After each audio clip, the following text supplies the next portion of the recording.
واتقوا الله الذي تسالون به والارحام ان الله كان عليكم رقيبا وقال يا ايها الذين امنوا اتقوا الله وقولوا قولا سديدا يصلح لكم اعمالكم ويغفر لكم ذنوبكم ومن يطع الله ورسوله فقد فاز فوزا عظيما اللهم صل على محمد وعلى ال محمد كما صليت على ابراهيم وعلى ال ابراهيم انك حميد مجيد اللهم بارك على محمد وعلى ال محمد كما باركت على ابراهيم وعلى ال ابراهيم انك حميد مجيد رب اشرح لي صدري ويسر لي امري واحلل عقدة من لساني يفقهوا قولي وقال عز وجل في القرآن المجيد اعوذ باللہ من الشیطان الرجیم بسم اللہ الرحمن الرحیم وما ارسلناک الا رحمۃ للعالمین اما بعد۔ تمام تعریفیں اس اللہ عز و جل کے لیے لائق و زیبا ہے جو تمام جہانوں کا بنانے والا اور اسے پالنے والا ہے، اور درود و سلام اس کے آخری نبی محمد صلی اللہ علیہ وسلم پر۔ الحمدللہ ہم تمام یہیں ہفتےواری درس قرآن کے لیے جمع ہوئے ہیں انشاءاللہ عزیز۔ اس مختصر سے وقت میں میں آپ تمام کے سامنے آج ایک بہت ہی بیش انتہا اہم عنوان پر جو ہے روشنی ڈالنے کی کوشش کروں گا، جس عنوان کا تعلق سب سے پہلے تو دعوت اسلام سے ہے کہ محمد صلی اللہ علیہ وسلم ساری انسانیت کے لیے، محمد صلی اللہ علیہ وسلم ساری انسانیت کے لیے، اس لیے کہ آج جو کچھ حالات ہم دیکھ رہے ہیں نبی اکرم صلی اللہ علیہ وسلم کی، جس کو اہانت رسول جس کو کہیں گے، نبی اکرم صلی اللہ علیہ وسلم کے خلاف جو لوگ قلم اٹھا رہے ہیں یا کارٹون بنا رہے ہیں یا پکچر بنا رہے ہیں نا، تو یقیناً اس کا کچھ نہ کچھ اسلامی جواب ہمارے پاس ہونا چاہیے۔ تو پہلا تو میرا حصہ ہوگا کہ محمد صلی اللہ علیہ وسلم سب کے لیے، یہ ایک اہم تھیم ہے میرے پورے لیکچر کا، اور کیا ہم نے انسانیت تک ان کے پیغام کو یا یہ انسانیت کے لیے پہنچایا اس میسج کو۔ دوسرا، اہانت رسول کے معاملے میں جو ہے ہمارا جواب کیا ہو سکتا ہے، ایک افراد ہونے کے ناطے، ایک فرد ہونے کے ناطے، مطلب ایک انڈیویجول کے ناطے۔ حکومتیں کیا کریں گی وہ ایک الگ چیز ہے، بڑی بڑی تنظیمیں کیا کریں گی وہ الگ چیز ہے، لیکن ایک فرد ہونے کے ناطے جس کا کوئی اثر رسوخ کسی پر نہیں، نہ انٹرنیشنل لیول پر کوئی دبدبا ہے، نہ دباؤ ہے، نہ کچھ، وہ اپنے طور سے کیا کر سکتا ہے، ہمارا جواب کیا ہوگا اس سلسلے میں، ٹھیک۔ تو آج میرا انشاءاللہ عزیز جو عنوان ہوگا وہ اسی دونوں عنوان کو ایک ساتھ لیتے ہوئے اصل چیز ہوگی کہ محمد صلی اللہ علیہ وسلم ساری انسانیت کے لیے، کیا اس پیغام کو ہم نے پہنچایا، کیا اس چیز کو ہم نے انسانیت کے سامنے رکھا۔ اور نبی رحمت، نبی اکرم صلی اللہ علیہ وسلم کی عظمت یہ ہے کہ اللہ رب العزت نے آپ کو نبی رحمت بنا کر بھیجا۔ آپ صرف مسلمانوں کے لیے نہیں، صرف عربوں کے لیے نہیں، صرف اس زمانے کے لوگوں کے لیے نہیں، بلکہ اللہ رب العزت نے آپ کے تعلق سے اپنی کتاب میں گواہی دی۔ سورہ انبیاء سورہ نمبر 21 آیت نمبر 107 میں، اور کہا وَمَا أَرْسَلْنَاكَ إِلَّا رَحْمَةً لِّلْعَالَمِينَ، اے نبی ہم نے آپ کو ساری کائنات کے لیے، سارے عالم کے لیے، جو کچھ زمین و آسمان میں ہے سب کے لیے رحمت بنا کر بھیجا ہے۔ اور اس نبی رحمت کو، یا اس عظیم نبی کو جو برگزیدہ نبیوں میں سب سے اونچا مقام رکھتے ہیں، جو اللہ رب العزت کے سب سے محبوب، سب سے قریب ترین ہیں، اللہ کے بندوں میں سب سے پرفیکٹ بندے ہیں، سب سے مکمل جو ہے بندے ہیں، اس کے اوپر ہم دیکھتے ہیں اس ذات کے اوپر لوگ کیچڑ اچھالنے کی کوشش کر رہے ہیں۔ ویسے میں عام زبان میں کہتا ہوں کہ اگر آپ اوپر منہ کر کے تھوکے تو تھوک آپ کے منہ پر آ کے گرتا ہے، اوپر نہیں جاتا ہے۔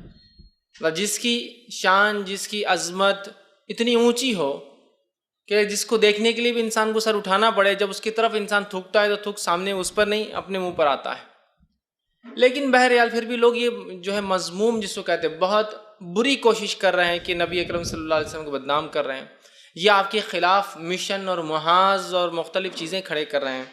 تو یہاں ہم مسلمانوں کا ایک سب سے بڑا فریضہ یہ بنتا ہے، ہم اس نبی کی سیرت کو انسانوں کے سامنے رکھیں، ہم بتائیں، اور یہی سب سے بیسک، سب سے بنیادی جواب یا رد عمل ایک عام انسان دے سکتا ہے۔ حکومتیں کیا کریں گی وہ چھوڑ دیجئے، تنظیمیں، میں ایک عام انسان ہوں، میرے ہاتھ میں جو ہے، یہ میری صلاحیتیں اور طاقتوں میں جو ہے، ان میں یہ ہے کہ میں اس نبی رحمت کا تعارف انسانیت کو دوں، کہ جس نبی کے بارے میں تم کارٹون بنا رہے ہو، یہ مذموم گندی کوششیں کر رہے ہو، وہ نبی تو یہ تھا جو سارے عالم کے لیے رحمت بنا کر بھیجا گیا تھا، اس کی تعلیمات تو یہ تھی جس نے انسانیت کو یہ فائدہ دیا۔ اور اس نبی کو جو نبی نہ بھی مانے، ویسے یہ نبی تو سب کے لیے ہے، لیکن جو نبی نہ بھی مانے اس کے لیے بھی یہ نبی رحمت ہے، اس لیے کہ اس نبی نے جو کارنامے 23 سالہ زندگی میں انجام دیے، جو سوشل ریفارمز جو سماج میں انہوں نے لائے، ویسے سوشل ریفارمز تو میں سمجھتا ہوں کسی نے دنیا میں نہ دیے ہیں اور نہ ہی قیامت تک کوئی دے سکتا ہے۔ یہ وہ نبی رحمت ہے جو دنیا کے لوگ آج امن و امان کے اپنے آپ کو علم بردار کہتے ہیں، فلیگ بیررز کہتے ہیں کہ ہم امن و امان دنیا میں قائم کر رہے ہیں۔ میں ان سے سوال کرتا ہوں، یہ وہ نبی رحمت ہے جس نے 20 سال کے اندر عرب کے علاقے سے فیمیل انفینٹیسائڈ، بچیوں کے قتل کو ختم کر دیا۔ اس زمانے سے لے کر 1400 سال تک وہاں بچیاں آج بھی قتل نہیں کی جاتی۔ ان لوگوں نے جو دنیا کے لیے امن کے علم بردار ہیں، ان بچیوں کے لیے، ان عورتوں کے لیے کیا کیا؟ یہ وہ نبی ہے جس نے اپنی 23 سالہ زندگی میں عورتوں کو وہ حق دیے کہ جس عورت کو استعمال کی چیز سمجھا جاتا تھا، اس عورت کو ایک کو جب ماں ہے تو کہہ دیا قدم کے نیچے جنت ہے، بیوی ہے تو کہہ دیا اگر کسی آدمی کے بارے میں پوچھنا ہے وہ کیسا ہے تو بیوی سے اس کا کیریکٹر ویریفیکیشن CV کروا لو، اور ایک جگہ کہا کہ جس کو 3 لڑکیاں ہو جائے، پرورش کر لے اور نکاح کر دے تو وہ جنتی ہے۔ تو عورت جس کو استعمال کی چیز سمجھا جاتا تھا، اس نبی نے 23 سال میں اس کا مقام زمین سے آسمان کی طرف لے گیا۔ اس نبی نے 23 سال اپنی زندگی میں اپنے مشن میں وہ کارنامے انجام دیے جو دنیا کی حکومتیں آج بھی نہیں دے پائی، کہ اس نے کالے اور گورے کی اور مالدار اور غریب کی تمیز دنیا سے ہٹا دی اور کہا سارے انسان برابر ہیں، سارے انسان برابر ہیں 23 سال کے اندر۔ اور نہ صرف کہا، کر کے بتایا اپنی زندگی سے۔ اور عرب کے علاقے میں اس زمانے سے لے کر 1450 سال آج ہو چکے ہیں، آج تک وہ اونچ نیچ کا تقاضا باقی نہیں رہا۔ تو اگر ایز اے سوشل ریفارمسٹ بھی دیکھیں تو اس نبی نے اتنی رحمتیں، اتنے کارنامے انسانیت کے لیے انجام دیے جس کی کوئی انتہا نہیں۔ اور کہیں نہ کہیں میں اور آپ بہت سخت دوشی ہیں، سخت ذمہ دار ہے، سخت خطا کار ہے کہ اس نبی رحمت کا تعارف کبھی ہم نے انسانیت کو دیا ہی نہیں، پہنچایا ہی نہیں۔ تو مسئلہ یہ ہے جو لوگ آپ کے خلاف سازش کے تحت کھڑے ہیں وہ تو اللہ ان کو جواب دینے والا ہے، وہ ایک الگ مسئلہ ہے۔ لیکن جو لوگ غیر سازش، غیر شعوری طور سے وہ لوگ کسی کے پیچھے چل رہے ہیں، تو ہم نے ان کو بھی کہاں تعارف دیا کہ آپ تو کم از کم سمجھ جائیے وہ تو آدمی ہو کر رہا ہے، وہ تو آدمی ذلیل ہے، وہ تو گمراہ ہے، وہ تو جان بوجھ کے کر رہا ہے، لیکن ہم نے تعارف کہاں دیا؟ یہ بہت افسوس کی بات ہے۔ عیسائیوں نے عیسیٰ علیہ السلام کا تعارف ساری دنیا میں پھیلا دیا۔ یہ بڑی افسوس اور شرم کی بات ہے کہ محمد صلی اللہ علیہ وسلم کے ماننے والوں نے اپنے نبی کا تعارف انسانیت کو نہیں دیا۔ ابھی تو رب کا تعارف باقی ہے، اللہ کی کتاب کا تعارف باقی ہے، نبی کی شخصیت کہاں ہم نے رکھی؟ یہ بہت ہائی ٹائم ہے، بہت اہم وقت ہے، ہمیں اٹھ کھڑا ہونا ہے۔ اور نبی اکرم صلی اللہ علیہ وسلم جو ایک عظیم ترین شخصیت ہے، ایک نبی ہونے کے ناطے ہمارے لیے سب کچھ ہے، لیکن ایک نبی جو شخص نہ بھی مانے اس کے لیے بھی اس نبی نے بہت کچھ کر کے گیا ہے۔ یہ انسانیت کو بتانے کی آج سخت ضرورت ہے، ورنہ الزام لگنا صرف شروع ہوئے۔ ایک زمانہ تھا لوگوں نے سمجھا یہ سیلاب تھم جائیں گا، تب بھی میں نے آج سے 10 سال پہلے کہا تھا یہ سیلاب تھمنے والا اب نہیں ہے، اسے اگر روکنا ہے تو ہم کو اٹھ کھڑا ہونا ہوگا۔ صرف یہ بولنے سے آج ایک نے کیا چلو خاموش بڑھ جائیں گا، آج فلاں نے کیا تو اس کو ہم نے جواب دے دیا، ہم نے اس کو جو ہے بدلہ لیا۔ میں کہتا ہوں ابھی اور رکنے کی ضرورت ہے، کہیں ایسا نہ ہو کہ الزام اپنے سر لے بعد میں پتہ چلا دشمن کی کوئی اور ہی چال تھی اس کے اندر۔ سمجھ رہے ہیں بات کو؟ تو یہ بات بہت ہائی ٹائم ہے، یہ ایک ایسا وقت ہے سیاسی اور جو ہے سیاسی اعتبار سے کہ ہمیں بہت زیادہ سنجیدگی کا اظہار کرنا ہے، اور ایک فرد ہونے کے ناطے میں کیا کر سکتا ہوں اہانت رسول کے خلاف، وہ مجھے اور آپ کو کرنا ہے۔ فرد ہونے کے ناطے جماعتیں کر رہی ہے، ملک اپنے اعتبار سے کریں گے، ایک فرد ہونے کے ناطے میری کیا کوشش ہوں گی؟ تو سب سے پہلے مجھے اس نبی کا تعارف انسانیت تک رکھنا ہے، اور اس نبی کی ان خصوصیتوں کو سامنے رکھنا ہے انسانیت کے، جن خصوصیتوں کو، جن چیزوں کو نبی نے دنیا میں ایسی تبدیلی لائی جس تبدیلی کی وجہ سے انسانیت 1450 سال سے عرب اور مسلمان اس کا فائدہ اٹھا رہے ہیں، اور جس نے آپ کی ان تعلیمات کو قبول کیا وہ بھی اس کا فائدہ اٹھا رہے ہیں۔ ہمیں اٹھ کھڑے ہونے کی ضرورت ہے، اپنا منہ کھولنے کی ضرورت ہے، اس لیے کہ صرف جوابی کارروائی کرنا، گالی کے بدلے گالی دینا، کسی نے آپ کو ایک تھپڑ مارا تو اس کے بدلے 2 تھپڑ لگا دینا، یہ مسئلے کا حل نہیں ہوتا ہے، یاد رکھیے۔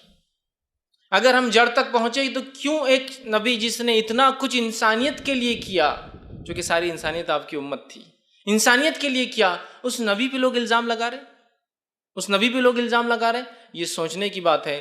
کہیں نہ کہیں بہت بڑی خطا، بہت بڑی کوتاہی ہم لوگوں سے ہوئی ہے، جس کا نتیجہ یہ ہے۔ میں ہرگز یہ نہیں کہہ رہا ہوں کہ جن لوگوں نے یہ کام کیا اچھا کیا اس لیے کہ مسلمانوں کی خطا ہے، ان کی یہ جو ہے بھول تھی جس کا ان کو سبق مل رہا، نہیں، انہوں نے جو کیا بہت غلط کیا، ان کو سزا ملنی چاہیے۔ لیکن میں یہ کہہ رہا ہوں ایک فرد ہونے کے ناطے، ایک امتی ہونے کے ناطے، آپ نے اور میں نے کیا کیا، ہم اپنا رول کہاں انجام دے رہے ہیں، یہ بہت سوچنے کی اور اس چیز کو سمجھنے کی بہت سخت آج کے دور میں ضرورت ہے۔ تو آج میں چند نکات اسی تعلق سے آپ کے سامنے رکھوں گا کہ اس نبی کا تعارف انسانیت تک ہم کو پہنچانا ہے۔ میرا جو درس ہوگا اسی کے مطابق ہے کہ آپ لوگ اس کو سنیں، اور سن کر ان باتوں کو انسانیت تک پہنچائے۔ میں نے نبی اکرم صلی اللہ علیہ وسلم کی زندگی سے 10 نکات ایسے نکالے ہیں جو نکات بہت اہم ہیں انسانیت کے لیے، اور پھر اس کے بعد 20 نکات اور نکالے الگ سے، جو نکات آپ صلی اللہ علیہ وسلم کی تعلیم ہے جو انسانیت کے لیے آپ نے دی۔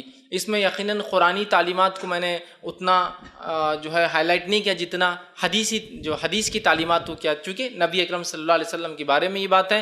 قرآن نے تو بہت سارے جس کو کہیں گے امپورٹنٹ گائیڈ لائنز دے دیے، حدیث نے اس گائیڈ لائنز کو ایکسپلین کیا، اور قرآن اور حدیث مل کے ہی شریعت اسلامیہ بنتی ہے، شریعت بنتی ہے۔ تو لہٰذا میں نے حدیث سے پہلے 10 نکات جس میں قرآن بھی شامل ہے، امپورٹنٹ ایشوز جس کو آپ صلی اللہ علیہ وسلم نے کیا انسانیت کے لیے، اور بعد میں 20 مور پوائنٹس، 20 اور نکات رکھے ہیں جن کو ہمیں انسانیت کے سامنے رکھنا ہے کہ یہ ہے وہ نبی، یہ اس نے انسانیت کو دیا، اور تم نے کیا دیا جو تم الزام لگا رہے ہو، تمہاری حکومتوں نے کیا دیا، تم سب مل کر بھی آج کیا کر سکتے ہو انسانیت کے لیے جو اس ایک نبی اور ایک شخص نے انسانیت کے لیے کر گیا۔ تو آج میں آپ کے سامنے چند ایسے ہی نکات رکھنے کی بہرحال انشاءاللہ عزیز کوشش کروں گا۔ سب سے پہلے یہ بات یاد رکھ لیجیے، جب ہم لوگوں کو کمیونیکیٹ نہیں کریں گے، نہیں بتلائیں گے کہ ہمارا دین، ہمارا مذہب، ہمارا نبی، ہماری کتاب کیا ہے، تو لوگ یقیناً اس پر الزام لگائیں گے ہی، اس لیے کہ انسانی فطرت ہے، جس چیز کو سمجھ نہیں پاتا یا تو اس کو بہت مثبت پازیٹیو لیتا ہے یا عام طور سے بہت منفی لیتا ہے۔ یہ انسانی فطرت ہے۔ کچھ لوگ بالکل ڈر جائیں گے، ارے یہ بہت خاموش آدمی ہے تو فلاں ہے، لیکن اکثریت اس سے ناراض ہوں گی اور اس سے چڑ کا اظہار کریں گی یا اس سے ڈر کا اظہار کریں گی، جو آج ہمارے تعلق سے دنیا میں ہو رہا ہے۔ میرے اور آپ کے تعلق سے، مسلمانوں کے تعلق سے دنیا کا کوئی اچھا رویہ نظر آج نہیں آتا ہے۔ قومیں ہم سے بدکی ہوئی، ہم سے ڈری ہوئی ہے، خوف زدہ ہے، اور وہ فیئر کرتی اور ڈرتی ہم سے کچھ نہ کچھ نقصان اور خسارے کے تعلق سے دنیاوی اعتبار سے۔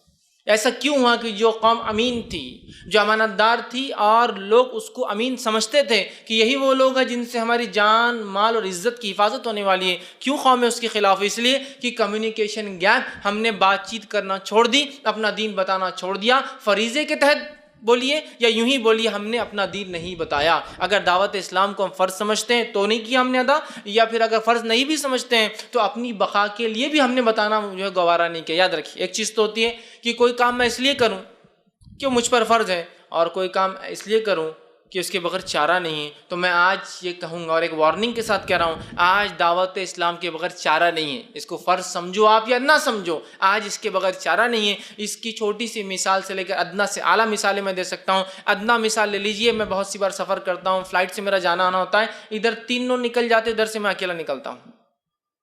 یہ اقوام عالم کا ہم سے ڈر ہے کہ 3 ادھر سے نکل گئے تو ایک ادھر سے میں نکلا ہوں، اس لیے کہ ان کا ڈر ہے، سنگ دگدھ ہے۔ یہ آدمی ڈر لگتا ہے کہ کچھ کر نہ دے، ہے نا، شک ہے اس کو، یقین نہیں، شک ہے۔ لیکن تو یہ چھوٹے سے لے کر بڑی سے بڑی بنیادیں ہماری ہل رہی، یاد رکھیے، ہر کسی کے ساتھ یہ ہو رہا ہے، چاہے آپ کتنے ہی بڑے انسان ہو، مسلمان ہیں تو شک کی سوئی آپ پر بالکل آ کر ٹھکی ہوئی دشمن کی۔ لہٰذا اس سے پتہ چل رہا ہے دعوت اسلام کو آپ آج فرض سمجھے یا نہ سمجھے، آج اپنی بقا اور اپنے فائدے کے لیے، اپنے آپ کو ثابت کرنے کے لیے ہم ایسے نہیں جیسے تم بتا رہے ہو، مجھے اور آپ کو یہ کام کرنا ہوگا، یاد رکھیے کرنا ہوگا۔ اور دعوت اسلام بالخصوص نبی اکرم صلی اللہ علیہ وسلم کی زندگی، چونکہ آج میرا عنوان جو آپ کی زندگی سے ہے، اہانت رسول کے جواب میں ہے، یا پھر آپ صلی اللہ علیہ وسلم انسانیت کے لیے آئے تھے، ہم نے اس معاملے میں کیا کیا؟ اپنی کوتاہیوں کو، اپنے نفس کو میں خود جھنجھوڑ رہا ہوں، اور چاہتا ہوں کہ جو لوگ اس کو سن رہے ہو اپنی نفسوں کو اس معاملے میں جھنجھوڑے کہ کہیں نہ کہیں میں اور آپ خاطی ہے، کہیں نہ کہیں میں اور آپ ذمہ دار ہے ان تمام چیزوں کے لیے جو آج اللہ کے خلاف، اس کے نبی کے خلاف اور اس کی کتاب کے خلاف ہو رہے ہیں۔ یا تو ہم نے بتایا نہیں، یا تو ہم نے زبان سے یا عمل سے بتایا نہیں، یا تو کہیں نہ کہیں ایسی زبردست کوتاہی ہوئی کہ جو ہم نہیں کر پائے، جس میں سب سے پہلا کمیونیکیشن گیپ، ہم نے قوموں سے بات چیت مذہب کے بارے میں چھوڑ دی، جس کے نتیجے میں وہ شک کے دائرے میں ہم کو انہوں نے لے لیا۔ اور یہ فطری چیز ہے، اگر مجھ جیسا ایک مسلمان آپ کے پڑوس میں آ کر رہے، مجھ جیسا ایک مسلمان آپ کے پڑوس میں آ کے رہے، اور اگر میں آپ سے بات چیت نہیں کرتا ہوں، کچھ بھی نہیں کرتا ہوں، اور ایک دن میرے گھر میں دھماکے کی آواز آئے، تو میں دعوے سے کہتا ہوں آپ ایک مسلمان ہونے کے باوجود بھی مجھ پہ شک کریں گے کہ ملا نے لایا کچھ مصیبت، لایا کچھ، شک تو ہو رہا تھا، بات تو کرتا نہیں تھا، ہے نا؟ آپ ہی شک کریں کہ مسلمان ہو کے اندازہ لگائیے اقوام عالم ایسی شک میں ہمارے بارے میں، کیونکہ ہم منہ نہیں کھول رہے، آپ شک کریں گے، اور آج ہے نہیں ہے، جتنی بڑی داڑھی خود ہم کو ڈر لگتا ہے کہ کیا ہونے والا، یہ ملا کیا کرنے والا ہے نا، یہ تو ہمارا معاملہ ہے، تو قومیں کتنی بدکی بھی ڈری بھی، اس سے اندازہ لگا لیجیے۔ آپ دیکھیے اگر آپ کرائے سے کسی گھر دیتے اور اگر داڑھی والا ہے تو آپ خود بولتے رہو یار بہت بڑی داڑھی ہے، اس کو دینا نہیں دینا کچھ سمجھ میں نہیں آ رہا. آج ہم بھی تھکے ہوئے، ہم ہی ڈرے ہوئے. سمجھ رہے ہیں آپ بات کو؟ کیوں؟ تو ہم نے کمیونیکیشن گیپ رکھا، بات چیت چھوڑ دی. بات کیجئے، لوگوں تک پہنچائیے، میسج دیجئے. کوئی آپ سے دور نہیں بھاگے گا انشاءاللہ، وہ آپ کو باعزت سنیں گے. آپ کی بات کو یاد رکھ لیجئے. آپ ڈر رہے ہیں نہیں ایسا ہو جائیں گا، نوکری چلے جائیں گی، یہ ہو جائیں گا، بزنس کم ہو جائیں گا، لوگ یہ کہیں گے، فنڈامنٹلسٹ کہیں گے، بنیاد پرست جس کو کہتے ہیں. نہیں نہیں نہیں، آپ مذہب کے بارے میں بات نہیں کرنا. آپ مذہب کے بارے میں بات مت کیجئے. اللہ کا عذاب کے لیے، اللہ کے عذاب کے لیے تیار ہو جائیے. یا تو انسانی عذاب یا تو اللہ کی طرف سے دیا گیا عذاب. ہاں، انسان جو عذاب دیں گے آپ کو دعوت اسلام کے بدلے میں، وہ بھی باعث اجر ہے آپ کے لیے. لیکن اللہ جب عذاب لائیں گا دعوت اسلام نہ دینے کے بدلے میں تو وہ بہت سخت پکڑ ہوں گی. یاد رکھیے، اس بات کو سمجھنا ہے. سب سے پہلے اٹھیے، لوگوں سے بات چیت کرنا شروع کر دیجئے. جو اللہ نے صلاحیت اور طاقت دی ہے اس صلاحیت کی بنیاد پہ لوگوں سے بات کیجیے. پہنچائیے میسج اللہ کا، اس کی کتاب کا، اس کے نبی کا. اور بالخصوص آج اہانت رسول کے جو وارداتیں واقعات ہو رہے ہیں، ہر ایرا غیرہ نتھو خیرہ اٹھ جا رہا ہے. ہر آدمی اٹھ کے کہہ رہا ہے یہ نبی فلاں. مطلب ہر آدمی نے یہ ذمہ لے لیا کہ اس شخص کو میں کچھ بھی کہوں. اس کو احسانات یاد دلانے کی سخت ضرورت ہے کہ اس نبی نے انسانیت کو کیا دیا. آج جو قومیں خلاف بات کریے ان کو اسلام کے احسانات گنوائے جائیں، ان کو نبی اکرم صلی اللہ علیہ وسلم کے احسانات گنوائے جائیں، ان کو یہ عظیم شخصیت کا تعارف دیا جائے اور انہیں سمجھایا جائے کہ یہ تعارف ہے شخصیت کا.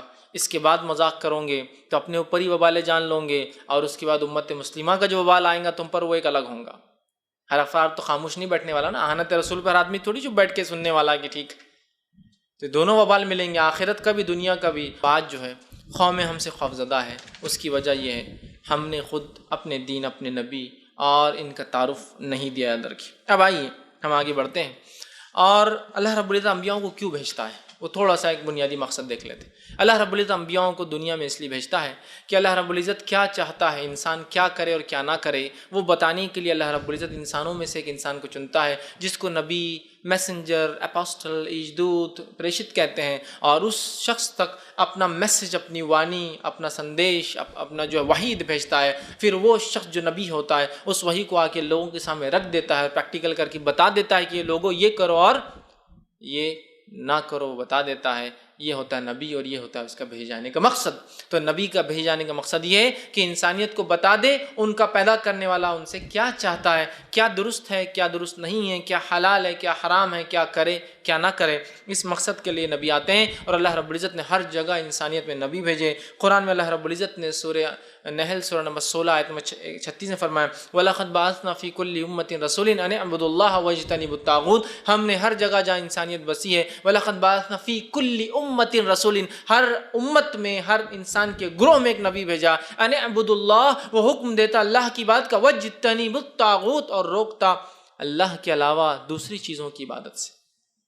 یہ مقصد تھا نبیوں کے بھیجے جانے کا. اور سورہ رات سورہ نمبر 13 آیت نمبر 7 میں کہا وَلِكُلِّ قَوْمٍ هَادٍ، ہر قوم میں ایک ہدایت یافتہ، ہر قوم میں ایک راستہ دکھانے والا، ہر قوم میں ایک مارگ درشک، راستہ بتانے. ہر قوم میں راستہ بتانے والے آئے ہیں، انبیاء اور رسول ہر قوم کے اندر آئے ہیں. تو یہ نبیوں کا بھیجانے کا مقصد تھا. اللہ نے قرآن میں 25 نبیوں کا ذکر کیا، چند کے واقعات اور 25 کا نام لیا.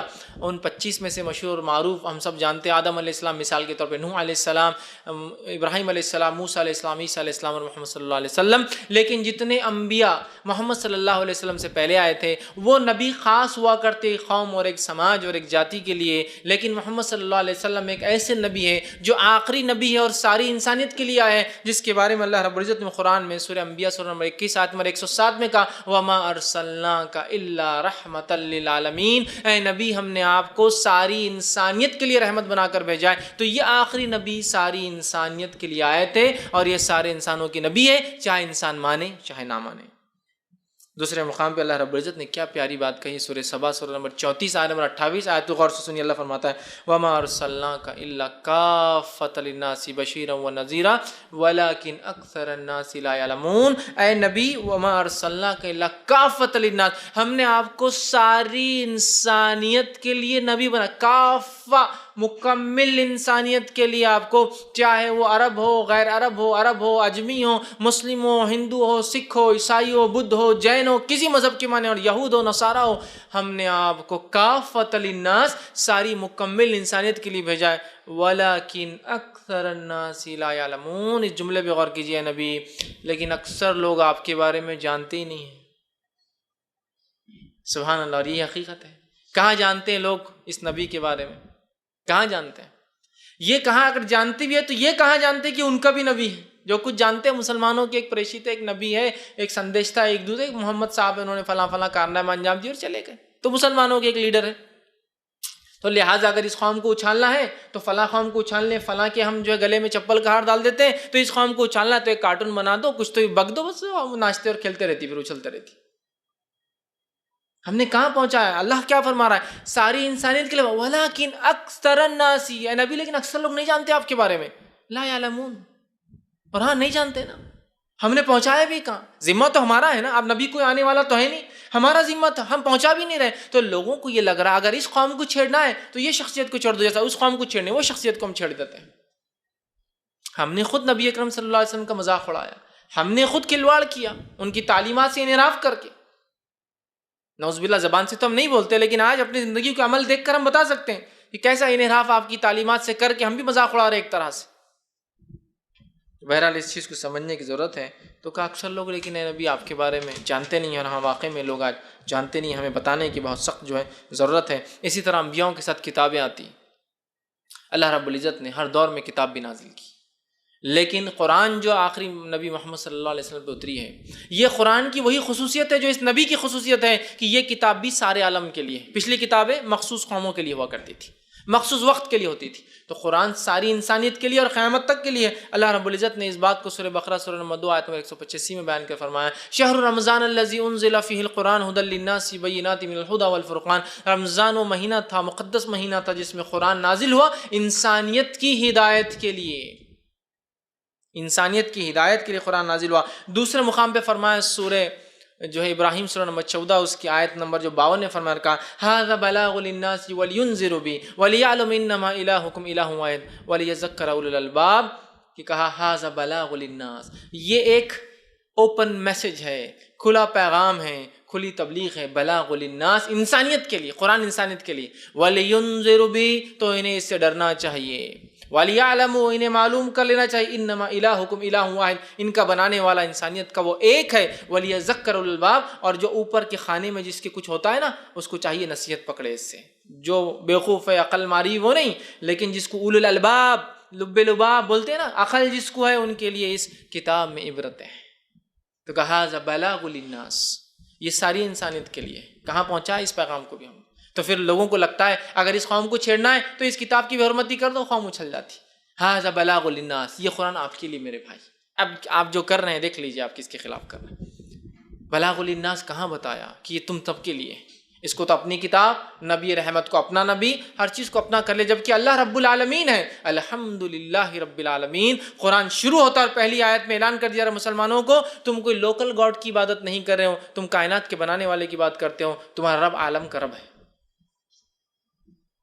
پہلی آیت نبی کے بارے میں کہا وَمَا أَرْسَلْنَاكَ إِلَّا رَحْمَةً لِلْعَالَمِينَ، یہ نبی رحمت عالم ہے، رحمت صرف عرب یا مسلمانوں کے لیے نہیں، رحمت عالم کسی علاقے اور خطے کے لوگوں کے لیے نہیں، کسی ایک سماج اور کسی جات یا کسی وقت کے لیے رحمت نہیں، سارے عالم کے لیے ہمیشہ کے لیے رحمت ہے۔ اور قرآن کو کہا ذکر للعالمین، سارے عالم کے لیے ایک تذکرہ ہے، ایک ذکر ہے، ایک ریممبرنس، ایک یاد دہانی ہے، ایک نصیحت، ایک وارننگ ہے۔ سب کچھ چھپا کے بیٹھ گئے، اپنی ہماری کتاب، ہمارا نبی، ہمارا رب، رب العالمین، رحمت العالمین اور ذکر للعالمین، سب عالم کا بات ہو رہی ہے، نہ انٹرنیشنل نہیں بلکہ یونیورسل بات ہو رہی ہے، اور ہم سب کو لوکل بنا کر بیٹھے ہوئے، ہمارے نبی، ہماری کتاب، ہمارا رب۔